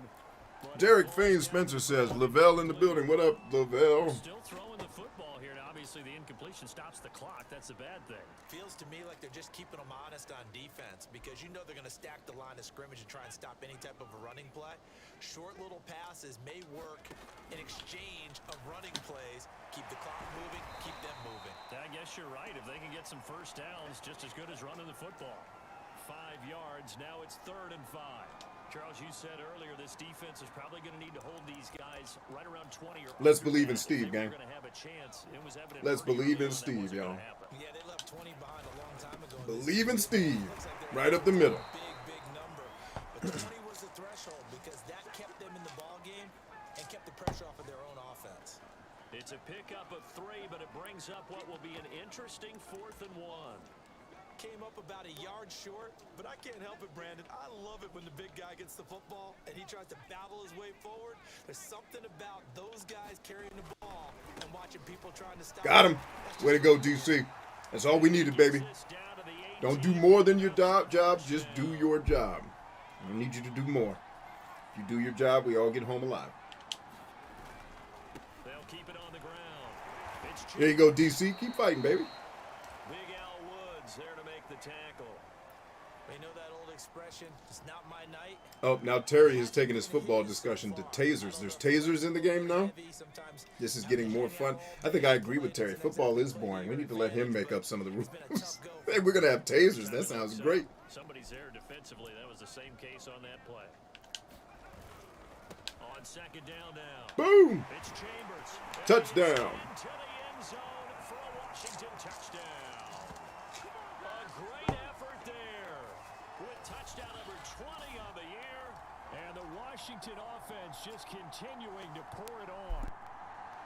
Even though they've got this big advantage, Charles, they are not taking their foot off the gas pedal right now. Well, I think what we're seeing is the result of all their great preparation and great practice time during the week.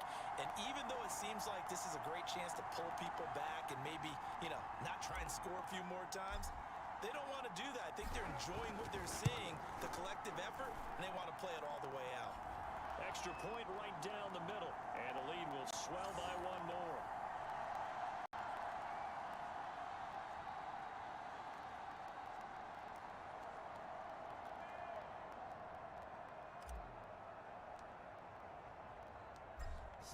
I did hear that Steve could lift 300 pounds with one hand.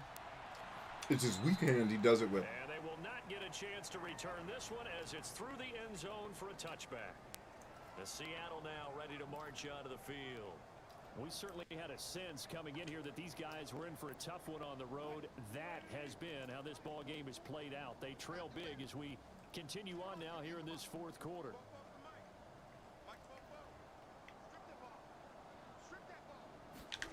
Throwing now, Wilson on first down. And that throw behind his man, he missed him, incomplete. The intended receiver was DK Metcalf. That'll bring up second down.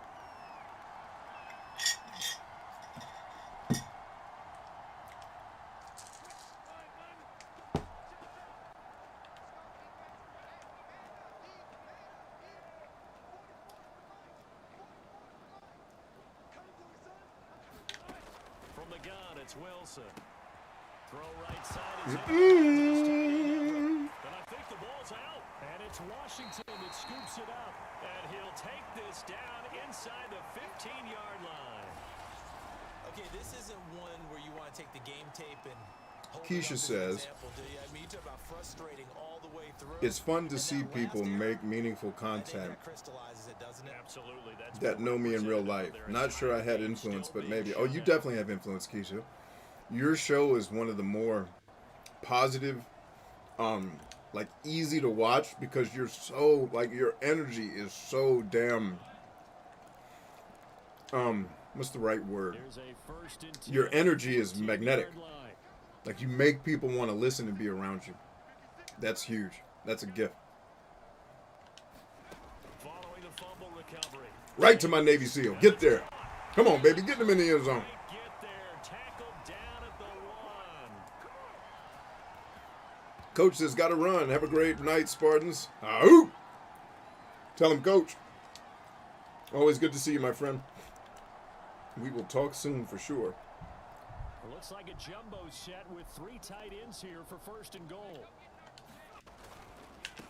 Woo! Look at him breaking your ankles, ho! The end zone. Ha ha ha! Ankles destroyed. Great play there. His That's my 21st brother. touchdown of the season. And Oh, man. Washington able to I thought this cup capitalize was on the short dry. field as they It's take not. it in for 6. So they brought the extra bulk in down on the 1-yard line, and they're able to push this one across. Yeah, I can just see your face right now because I know we're mind melding on this one. Coach Madden would love this. Power football, hat on a hat, chest to chest, driving forward, touchdown. Extra point splits the uprights, and that will extend this big lead. They had the short field, and they made quick work of it. Just 2 plays to get into the end zone.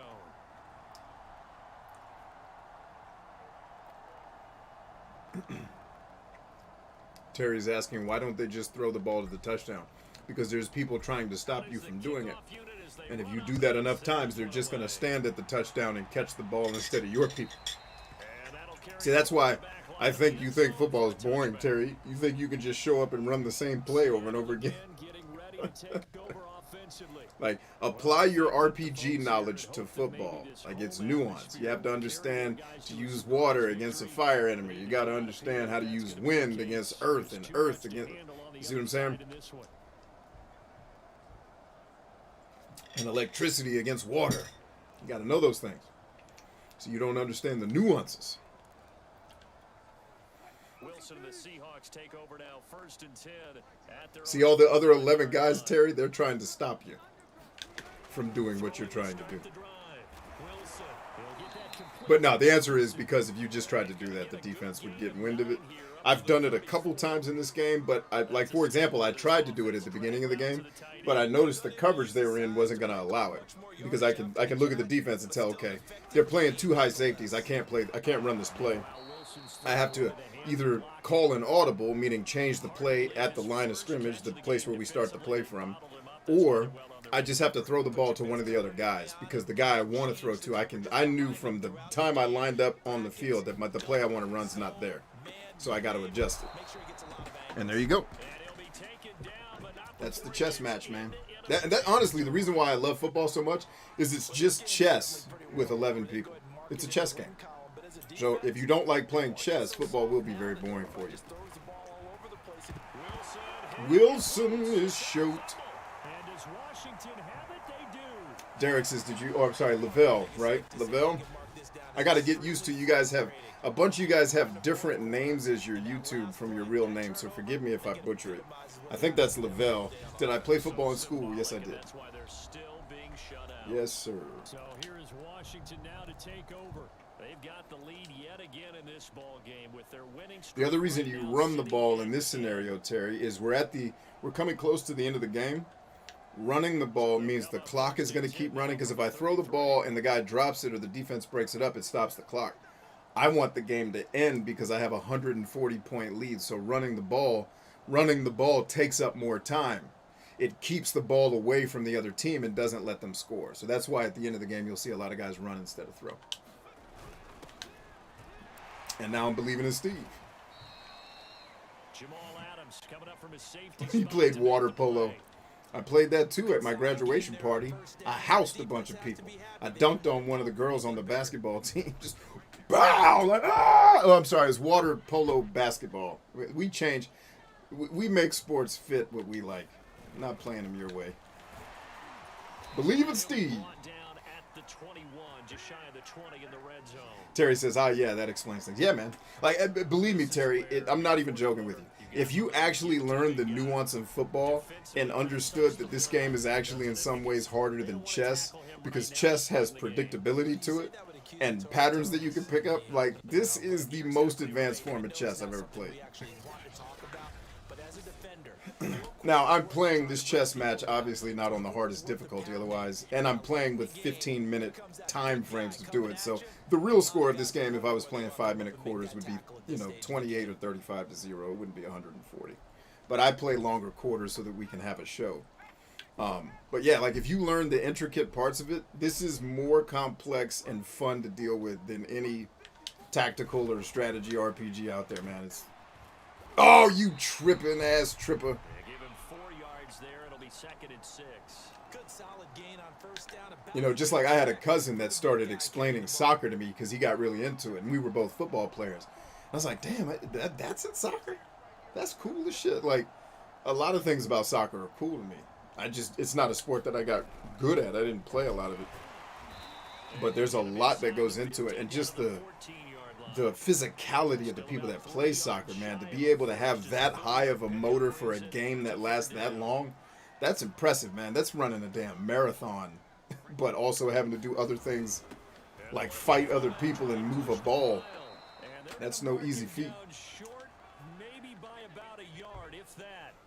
He needed 3, he got 2. Now that'll set up. Well, I'm going to believe in Steve. They know what play we're running. I'm not going to be. We're believing in Steve. That's all this is.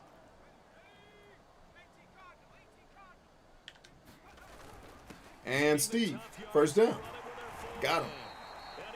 And so, Terry, the other thing, too, is every play, in order to keep the ball, you have to move the ball in 10-yard increments. So you have 4 chances to move the ball a minimum of 10 yards, right? Which I just did right there. I just got a first down. Right, so you get first down, second down, third down, and then you get a 4th down. And then you decide, do I want to try for the first down or do I give the ball to the other team further down the field?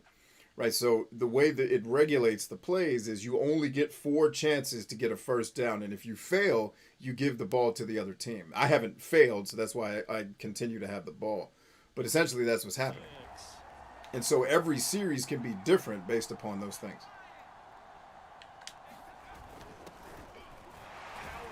And so now it's second and what's called goal, meaning the 10-yard increment would be in the end zone. So it's like now you have I have 4 chances to score. And if I don't score, I give the ball back to the other team. But there's no 10-yard increment because now I'm at the end of the field. And now they're flooding the middle of the field, but my guys are stronger than theirs, and we get the touchdown. So I would have had 2 more chances to do that. And I could have taken the 3rd chance to score, and if they stop me at 3, 4, I can decide, do I want to run the ball again and try to get in the end zone, or do I want to kick? Because the kick will give me 3 points instead of 6. But getting the ball in the end zone will give me 6, like we just got right there.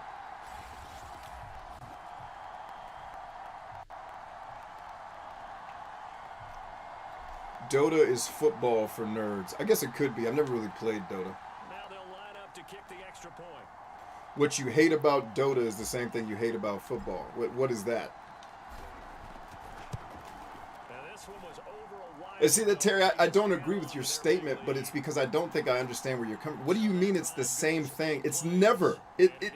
The same thing never happens twice. Like that statement is like, I'm not frustrated. Like that statement is like the statement of a lunatic. Like, what are you talking about? Which leads me to believe you're not a lunatic. You just have a perspective that I don't understand. Like, every play is different. What the hell do you mean?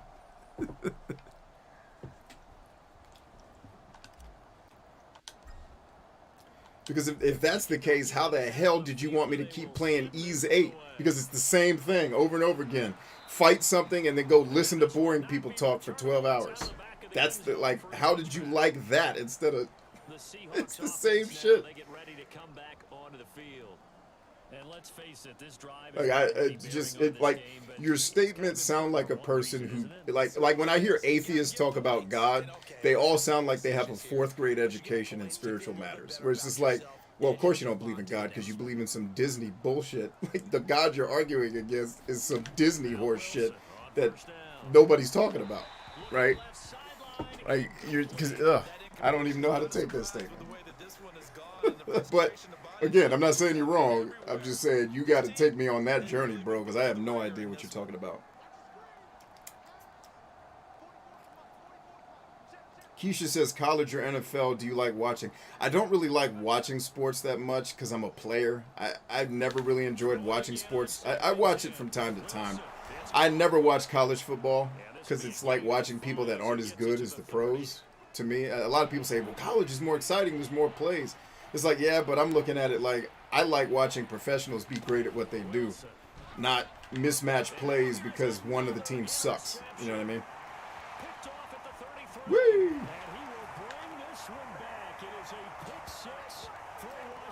Ease 8 had lots of different locations you fight in. So does this.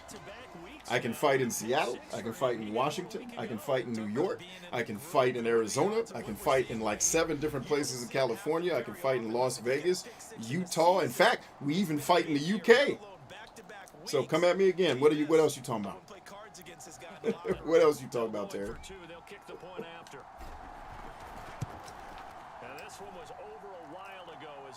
It's not played on this. There's 32 different playing fields. What are you talking about, Terry? There's 32 different fields that are shaped differently, have different types of fans. It's 32 different places. Or is your beef that they all take place on a field and that we're not fighting a dragon on a mountain somewhere? God, like European people just... Like, I try to play an entitled person on the internet, but you guys take it to a level of, well, I can't be bothered to play a sport on the same field where I played last week. That's what the peasants do. Seahawks again now ready to take over on offense. And you can sort of sense their dejection. That last pick 6 put the icing on. And by the way, those fields all have different nuances to them if you understand the different crowds. Like the team we're playing against, for example, if we were playing in their stadium, would be very different than this one because you wouldn't be able to hear anything. Their stadium is insane. Right? And sometimes you play in the snow, sometimes you play in the rain, sometimes you play in the heat. Right? What are you talking about, Terry? He's upended after a gain of 2 out to the 27. Yeah, that's the same thing in football, Terry. We have 32 different maps. And there's different terrain. There's snow, there's ice, there's rain, there's heat. Terry, I think you just want to not like football and you want to shit on it. Just say that. Yeah. Like, I don't have a good explanation for why boring people make me want to kill them, and I can't listen to them when they tell stories. I don't. All I know is that's true. I can't justify it saying, well, but the fields are the same. Did I ever want to play in the NFL? Yes, I did. It's launched by the quarterback. You throw up the opposite hand and match that hand with the QB, and oftentimes you're able to knock it away, as we just saw there. Now here's Michael Dixon as he's on to punt for Seattle. And this is away. It's a high kick, and he got all of it. And this one Harley says, I love playing MLB The Show. I tried to play that for the stream. Yeah, Terry, thank you for not wasting my time with 400 more statements just to say I'm a biased asshole that just wants to argue, and I don't really have an argument. Just say that. From now on, when you're dealing with me, just say I'm a biased asshole that doesn't really have an argument, but I want to feel my feelings, and I will leave you alone because you and I are the same person when it comes to that. I'm a biased asshole, too. Oh, no, it's very fun discourse, Terry. I always enjoy yelling at you. You make these streams. I don't know if you realize that. I should probably be paying you to be here as one of the cast members of the damn show. What? Ooh, almost in it. That's, Terry, why you don't throw it to the end zone every play. There's the answer to your question. I just demonstrated. You still taking shots like that downfield? I'd be a little more concerned with running some clock and making sure you're taking care of the lead. Yeah, I tried MLB The Show, Harley. I couldn't. I suck. So we didn't end up playing it on the show because apparently baseball is too complicated for me. Or video game baseball is too complicated. Hell, I played pitcher when I played baseball. I got nothing. I got nothing on MLB The Show. I was like, damn, I need to take a class before I play this game. I suck. They'll keep it on the ground. It's Chambers. This will be stopped about 2 Yes. shy of the marker. 8-yard gain, What's she making? $5. Is it ready right now? Nah, she just told me to tell you. Okay, cool. Thank you. No problem. How was your day? My day was good. Did you get all your makeup work done? Nah, I'm working on it right now. My man. Good to go. Good to see you. Good to see you too.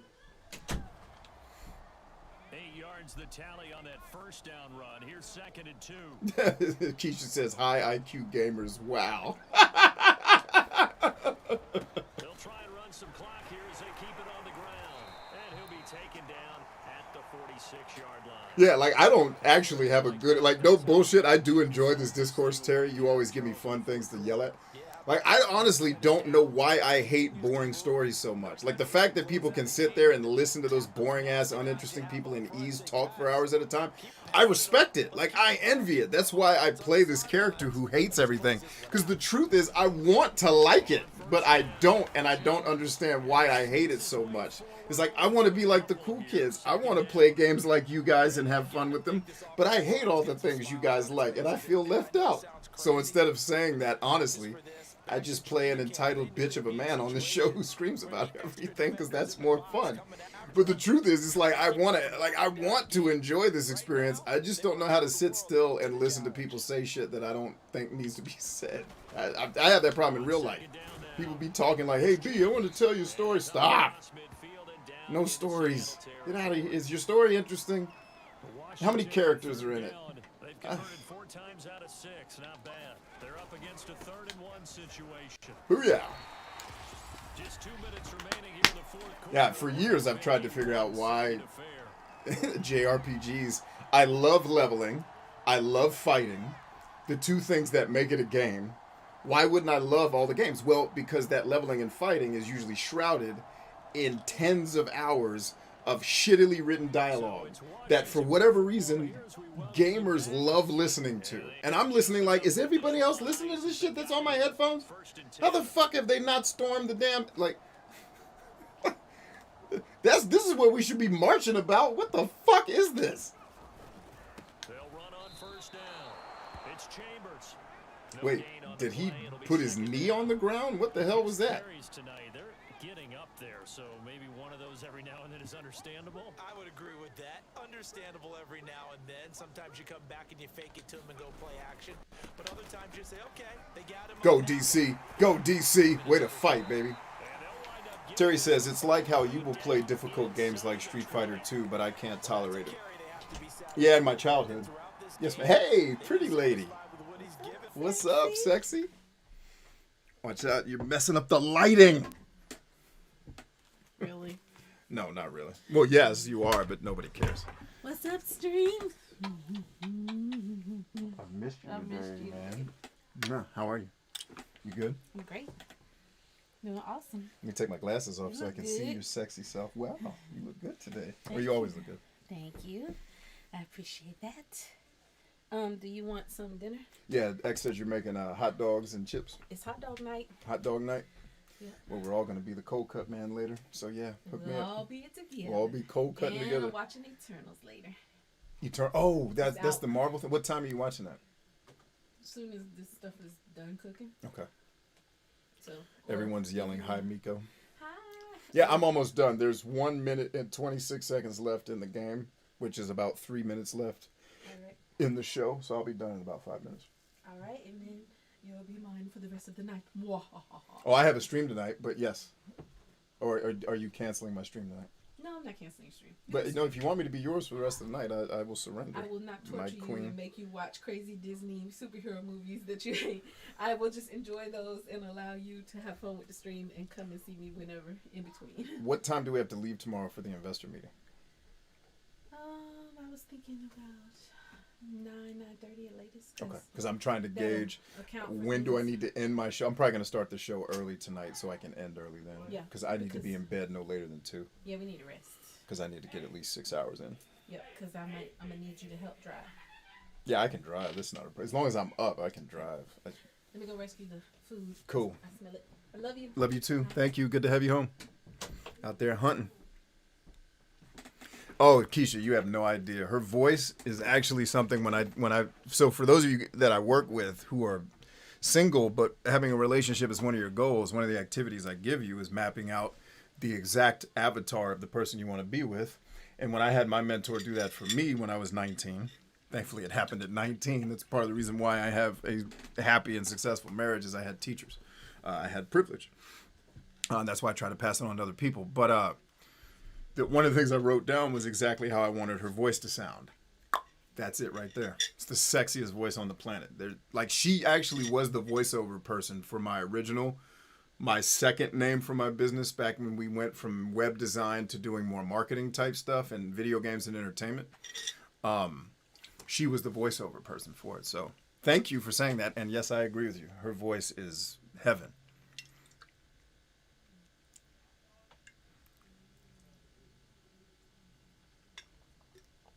Yeah, it's probably good that Jolly wasn't here. He probably would have had a stroke from hating on me so bad.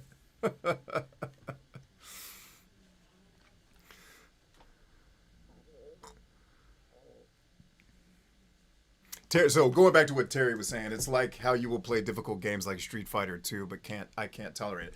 Well, you and me are the same now. I could tolerate Street Fighter 2 when I was 12 because I had a lot of free time. Now I don't. You know what I mean? Like because I think the real explanation for me is I'm violently aware of my own mortality, which means I know life ends, which means I have a sense of urgency that a lot of other people don't have because they've distracted themselves from the reality that they're going to die one day with all their entertainment. I don't distract myself from that because that's what drives me to want to do the shit I do. It's like, hey, this game ends one day. We better take advantage of the opportunities we get. And so when a game starts wasting my time telling me shit that I don't need to hear, it's like, hey, you're taking time away from this thing that I only get a limited time to play. At least have the decency, game designers, if you're going to make me sit here and listen to this shitty story you wrote, at least be like Kojima, whose stories are completely batshit crazy and unintelligible. At least they're fucking interesting. They're fun to watch because even though you don't have any clue what the fuck is going on, it's like, well, I don't care. This is awesome. Like, just, that's my real frustration. Is like, if you're going to take up my time, please do it in a way that doesn't make me feel like I could have just spent that next 4 minutes with that beautiful woman you just saw walk through the door. So I think, honestly, the privilege I have access to is part of the reason why I hate that shit so much. If I was still 13 and single and had a lot of free time because my life isn't building businesses or helping other people really build theirs because I've kind of done my thing, it's like, yeah, I would totally sit around and probably totally enjoy Ease 8 because I had 4 hours that day to not have to worry about wasting. But now I have so much access to opportunities and cool shit to do. It's like, oh, this is wasting my fucking time. And the actual answer to the question is I hate having my time wasted so much because I'm so aware of my mortality. That's why I get impatient with people on the internet. It's like, dude, we're dying one day. Why the fuck are we arguing about this dumb shit? Like, go build a thing and make your family better. You know, all this goddamn arguing, that type of shit. But I'm like you these days, dude. I can't play Street Fighter. Are you kidding me? He says you have less, and then you went on to say I have less tolerance for stories than you do, which, yeah, I think specifically stories that are not very interesting. Like, I think some people, and this is what I always ask you guys about, because I'm not like this. I'm asking for clarity. I think there are people who just like listening to a story, whether it's interesting, whether it's great. They just like the story being there. I think that's so. Whether the story is The Matrix or it's Mickey and the Beanstalk, they really don't give a shit. They just want to be told a story. For whatever reason, when God was handing out DNA, he missed that part in mind where it's, oh, just tell me a story. Like when Tony Robbins teaches about public speaking and why you should be a great storyteller and why I learned how to start telling stories, was because basically what it does to the human brain is it causes the brain to enter into a trance. We're used to tuning in when stories are being told. My brain tunes out, and I don't know why. I've never been able to figure out that exact part of the DNA. But it's like, unless the story is immediately like, yes, that, I'm out. I don't give a shit that your planet blew up. Get out of here. You know, and I just go back to the one marketing book that I teach people out of. You know, it's, if you're going to get her to listen, give her a better idea than what's already in her head. And I feel like games don't do that. Like, I would say you have more patience.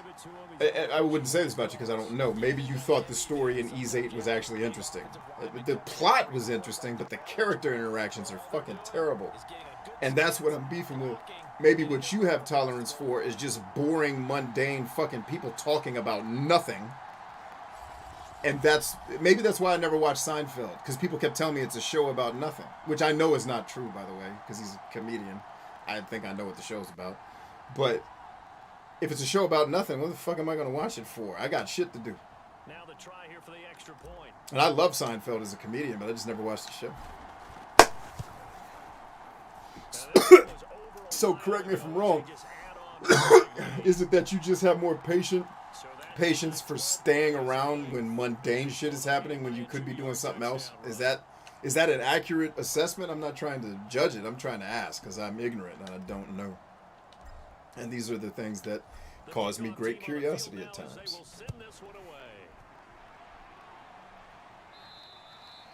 And they will not get a chance to return this one as it's through the end zone for a touchback. Believe it or not, there are many gamers that complain games are too easy. Oh yeah, all the time. Those are the people some of the people I hated dealing with when I used to make content for gamers. The fucking elitists that think they're better than people because they got better at fucking Pac-Man than somebody else did. Like, go build a fucking car or do something productive with your life. But then, you know, there's also just people who want things to be more difficult. They're not all pieces of shit. But no, I definitely believe that. We'll see how they handle the waning moments of this one. At this point in the game, they've got to continue to try. Yeah, and I want the game to be challenging. I just don't want it to be challenging for reasons that I find stupid. You know what I mean? Like Dark Souls. Hey, you know how to make a really cool fighting game that's hard? How? Make the player fight like an idiot. Like, don't give them any tactical advantages and let them create none of their own unless they're willing to put an ungodly amount of hours into the game solving the puzzles. Like, I'm cool. I'll go over here where people fight smartly. And, you know, I can dismantle an entire base without them knowing I'm there. Not because the game's not difficult, but because I know how to do, you know, small unit tactics and fight people. Like, my skills as an actual combatant play out in this game pretty well. So it's Washington getting the victory here Charles, this might be about as good as it But gets. that's what I'm saying, Terry. It's not because I don't have an aversion. Let me let these guys shut up first. What I like about the offense was they held the ball pretty well. You know, time of possession, exactly what they were looking for in this one, and that helped out their defense. Didn't have to be out there the entire time.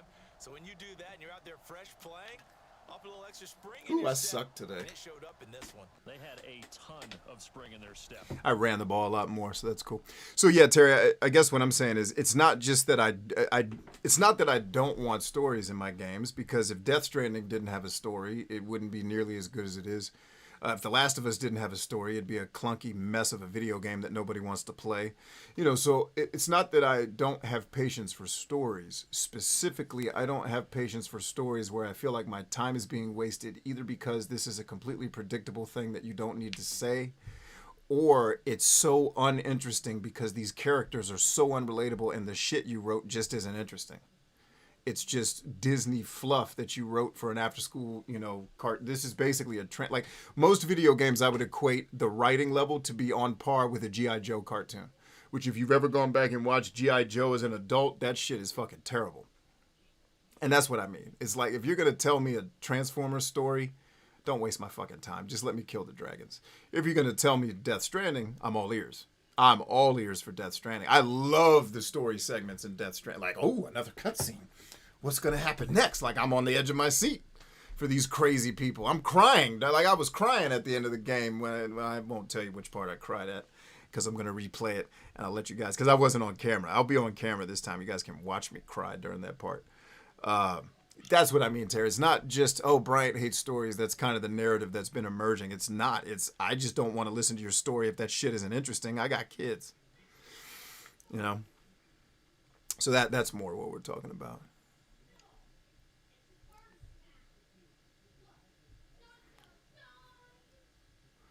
Harley says, I do that when people tell stories. However, video game stories keep my interest. And that's the question I can't answer. Like, Harley, why was Final Fantasy VII interesting to you? But when I saw it, I saw a racial stereotype, a bitch of a human being that shouldn't be leading a team, a bunch of women that are awesome, but they're all playing kind of second fiddle, even though they should be the fucking main characters of the story, and a villain who's the biggest bitch I've ever seen in my life. Like, when I played Final Fantasy VII, it was annoying.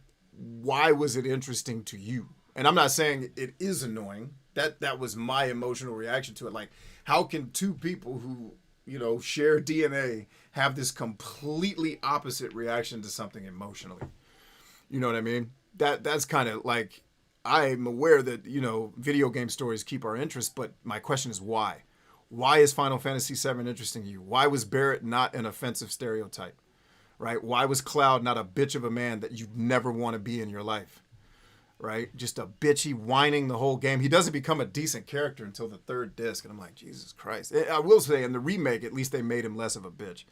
And then Sephiroth is the worst fucking villain I've ever... It's like if Hitler had, you know, PMS 24 hours a day, that's what he would be like. It's just not... It's not fun, I guess. So that's the question that I'm wrestling with in the universe, is why are we having these? Why can't I see Final Fantasy VII as interesting when so many other people do? And I, you know, because part of me wishes I could.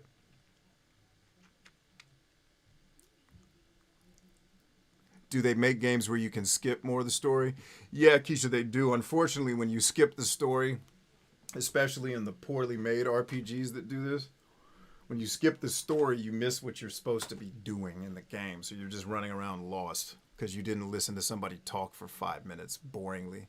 Because at the end of the sentence, they were like, oh, run down to the tree of life and grab an apple and let's eat it together and go to hell. You missed that part. So the good games let you skip and keep playing, but there's a lot of bad ones that if you skip, you're going to miss stuff.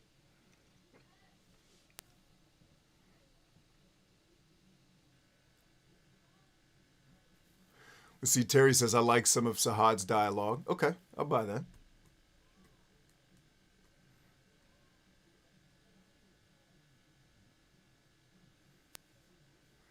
Yep, the music is fantastic in Ease. I'll give you that, Terry. Exploration's also good. No, I think that counts as exploration too, Terry. I agree with that. part of exploration, I may not say it a lot, but I agree with you, is the aesthetic appreciation of the world. Totally. One. That's why Oblivion was the game that made me start playing video games again.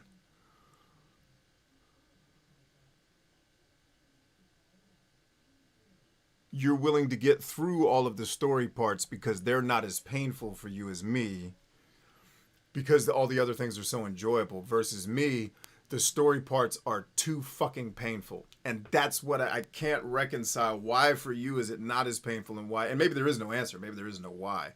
But it's just a fun thought exercise. Like, why in the fuck is everybody else enjoying this and I want to kill everybody on screen?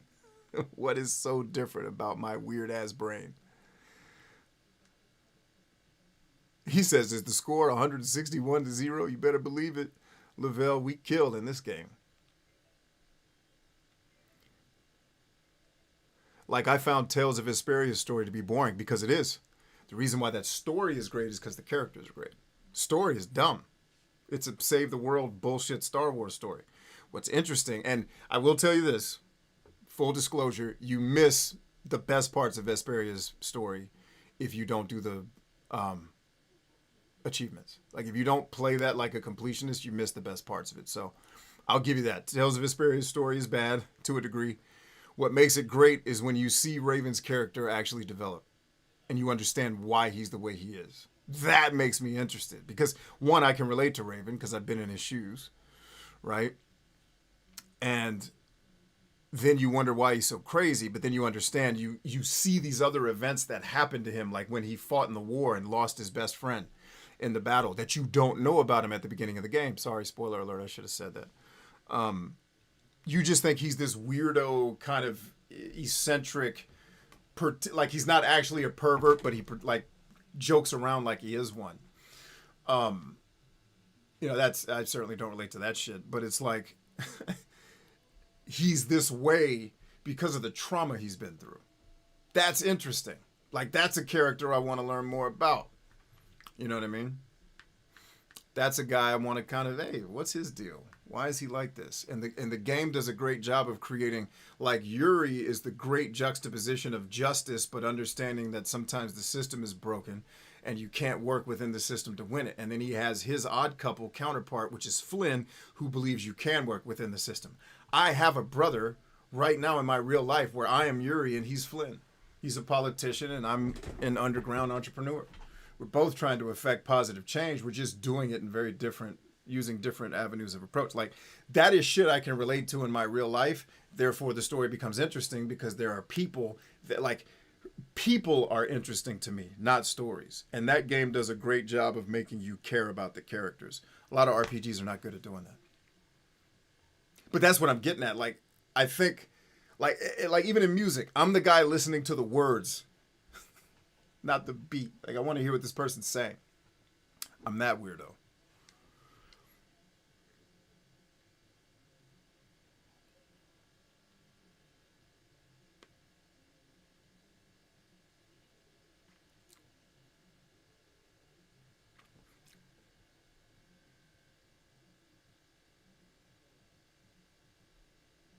Well, Terry, you wouldn't drown me in a sermon. I'd just cut the feed off and let you talk to yourself with your silly ass arguing, where you'll take one point out of what I said and argue that instead of arguing the holistic point. You need to stop doing that, by the way. Like, either argue my whole point or don't argue. I like Star Ocean 4's story. I didn't hate it like everybody else did. That's a simple answer to that.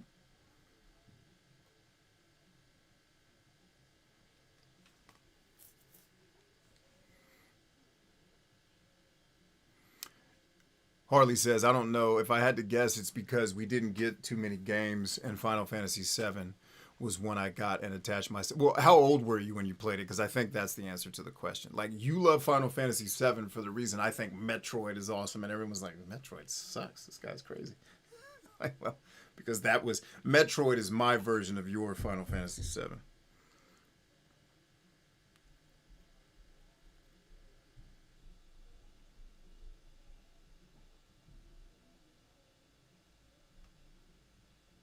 Yeah, Terry, I'm the opposite. You're a typical music fan. I'm a musician, so I'm listening to all that shit. Well, even musicians may not be like me, but I've always paid attention to the words. Like, what if you're saying something, we should be listening, right? But there's people who've told me, like, when they listen to music, the words are just another instrument. Like, they're not paying attention to what's being said. They just like that it's being said and it sounds good. And I think that might be my clue with these stories, is a lot of people may just like being kind of entertained by the voice speaking. What they're saying may be less important than the fact that the voice is present and pleasant. Maybe that has something to do with why these games never shut up with the people talking to each other even in the gameplay segments. I wonder if that plays into it.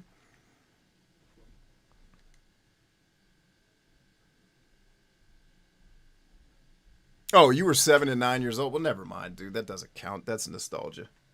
When was the last time you played Final Fantasy VII? That'll tell me everything I need to know.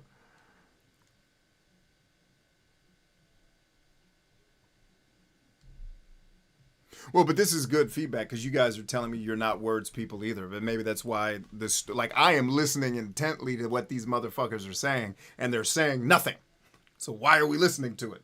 Maybe you guys are able to just, like my wife, just tune out what they're saying and just enjoy the rhythm of the dialogue is what I think is actually happening. Is that the rhythm of the dialogue is kind of lulling people to sleep, so to speak.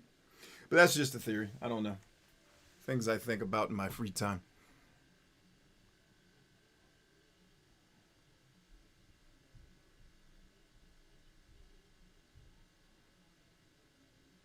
Right before the remake dropped. Did you love it as much as you did as a kid? Yeah, so if I'm 9 years old, I'm not going to look at Cloud Strife like a bitch. I'm going to look at Cloud Strife like a young kid who's insecure and somewhat incapable, who grows into a man. I was a grown man who had already done what Cloud Strife was trying to pretend to be. So by the time I sat down and played and finished Final Fantasy VII, I was already a grown man who had done what Cloud Strife was pretending and lying about being. So my reaction to him is, this dude's a bitch. He's impersonating a fucking soldier. Fuck this guy. So I'm an adult having an emotional reaction to a story versus if I was 9, I'd think Cloud was awesome because I would feel like Cloud. Like, I'm 9. How capable am I as a human? But I'm seeing this other guy share some of my insecurities, but eventually grows out of them, and because he does become a decent character before the end of the game. It's just it took too damn long. Like, this bitch ass dude. Like, how is he leading this team?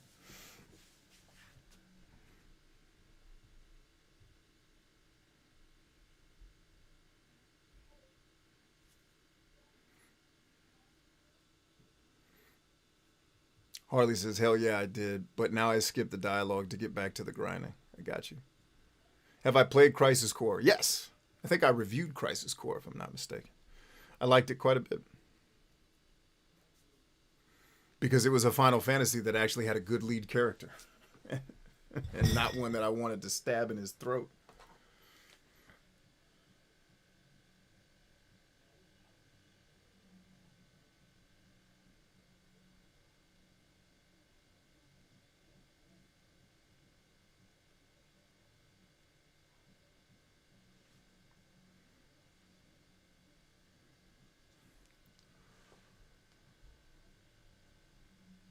Yeah, I assume that's why you brought it up, Terry.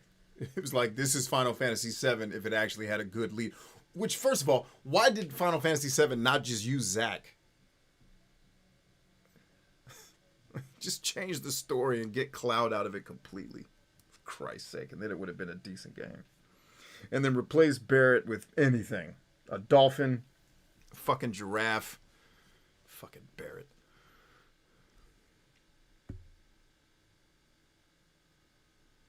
Yeah, and Crisis Core is actually a fun game to play in terms of the combat. Final Fantasy VII is slow as shit because of the disc reading. Which I have not played any of the Final Fantasy digital stuff. Maybe that fixes it, but you got to have a lot of patience to play JRPGs on the PlayStation 1 that use random encounters and stuff like that. Yeah, Red 13, there you go.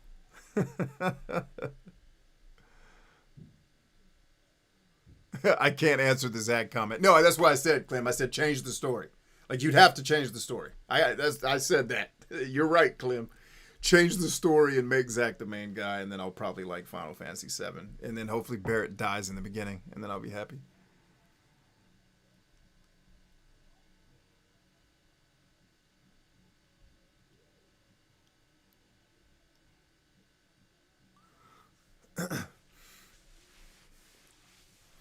Woo. But yeah, I will say this. Crisis Core gave me more respect for Cloud. I was like, all right, maybe he's not a complete piece of shit. Maybe I judged him too hard. And because Cloud's character probably made me face my own insecurities as a leader. And it was uncomfortable.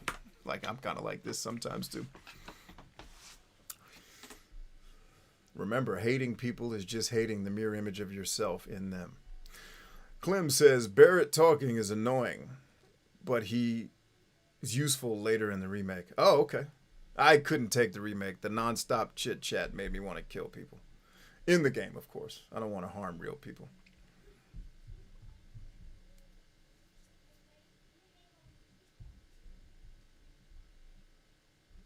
Yeah, that's a good point, Terry. That's a good point on Cloud. Yeah, and keep in mind, when I think emotional states affect our experiences, I was at the probably one of the darkest points of dealing with PTSD. This was before I was diagnosed. This is before I had help. Like, I was in the middle of it. Matter of fact, I was still in the military, but doing civilian work, running companies.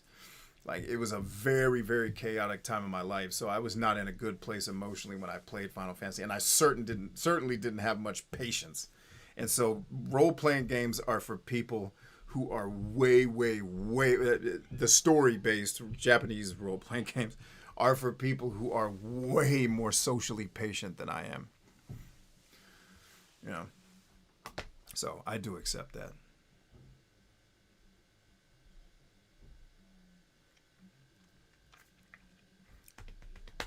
But yeah, the remake, I couldn't do that shit. That's exactly the kind of, like, if that's the future of Japanese role-playing games, I'm fucking done with this genre. And that's why I didn't want them to remake 7. I'm like, they're never going to make it as good as the original, which, if I'm being completely honest, I don't hate Final Fantasy 7 objectively. I think it's grotesquely overrated, but of course it is, because it's everybody's game they played when they were 12. It was, you know, I love this game for the same reason Harley loves 7. You know what I mean? Like, it was that thing. But I don't hate it. It has a lot of dope gameplay parts, especially once you get airships and get to some of the other parts. Like, the gameplay, if you take out how slow it is from the disc reading, the materia system is fantastic. Once I started to master that, I really enjoyed the grinding. Like, Final Fantasy VII is a game where if the combat wasn't so ungodly slow, it's a game where the level grinding would actually be fun. A lot like Final Fantasy XII is, because of the Gambit system. For me. I know a lot of people probably disagree with that. Like, I don't objectively hate Final Fantasy VII. I make fun of it because everybody loves it. But objectively speaking, I think it's a middle of the road RPG that everybody should at least try, because it's a cultural phenomenon. But like, it's not a game I ever really want to go back and play because it's too slow.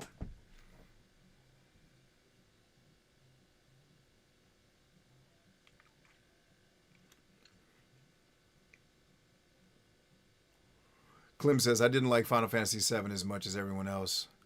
I loved Final Fantasy VIII. Yeah, I think I like 7 and 8 about the same. The only ones I really dislike are 3, 9, and I think that's it. I think those are the only ones I actively do not like. Or 3, and by 3 I don't mean 6.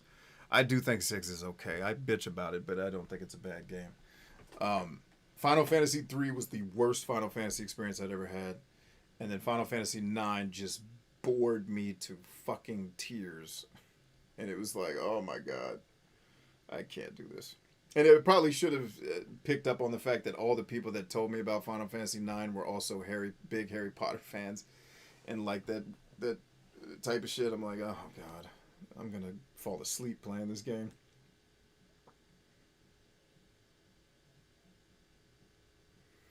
Clem says, I like the leveling system in 10 and the gameplay in 12. Yep, same. I like the story in 10 also. I think 10 may have the strongest story to me out of all the Final Fantasies.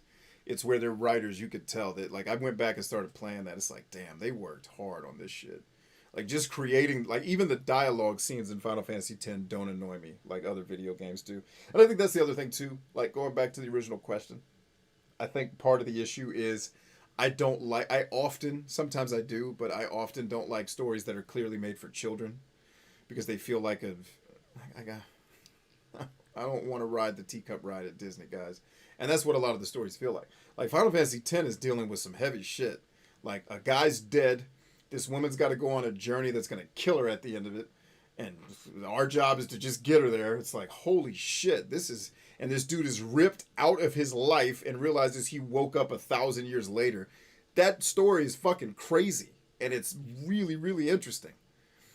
But most video game stories don't have that to it. Where like the characters are interesting as hell when you get introduced to Auron. It's like, oh, that dude's cool as shit. He's kind of got that quiet assassin thing. I wonder what he's really like. And then he develops as a character. You get to see his more emotional side. Final Fantasy X had the storytelling part locked. But a lot of the other ones, just to me, don't.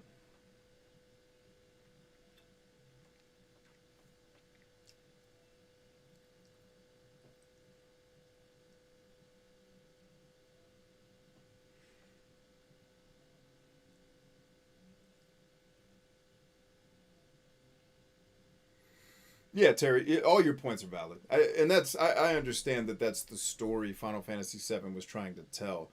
I guess what bothered me was more, like, the theme of the story makes total sense. A reluctant leader who's not ready for his job. I've been there. I just think his bitchiness is what bothered me. Like, all right.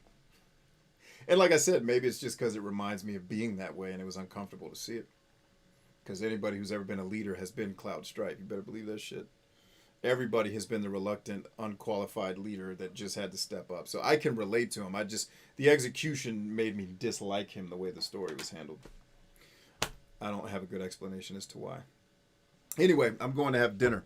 I love you guys. If my wife lets me, I'll be back here at 9 o'clock with all of you. All right? Love you much. We are stronger than I. Thanks for being here. See you on the next one. Peace.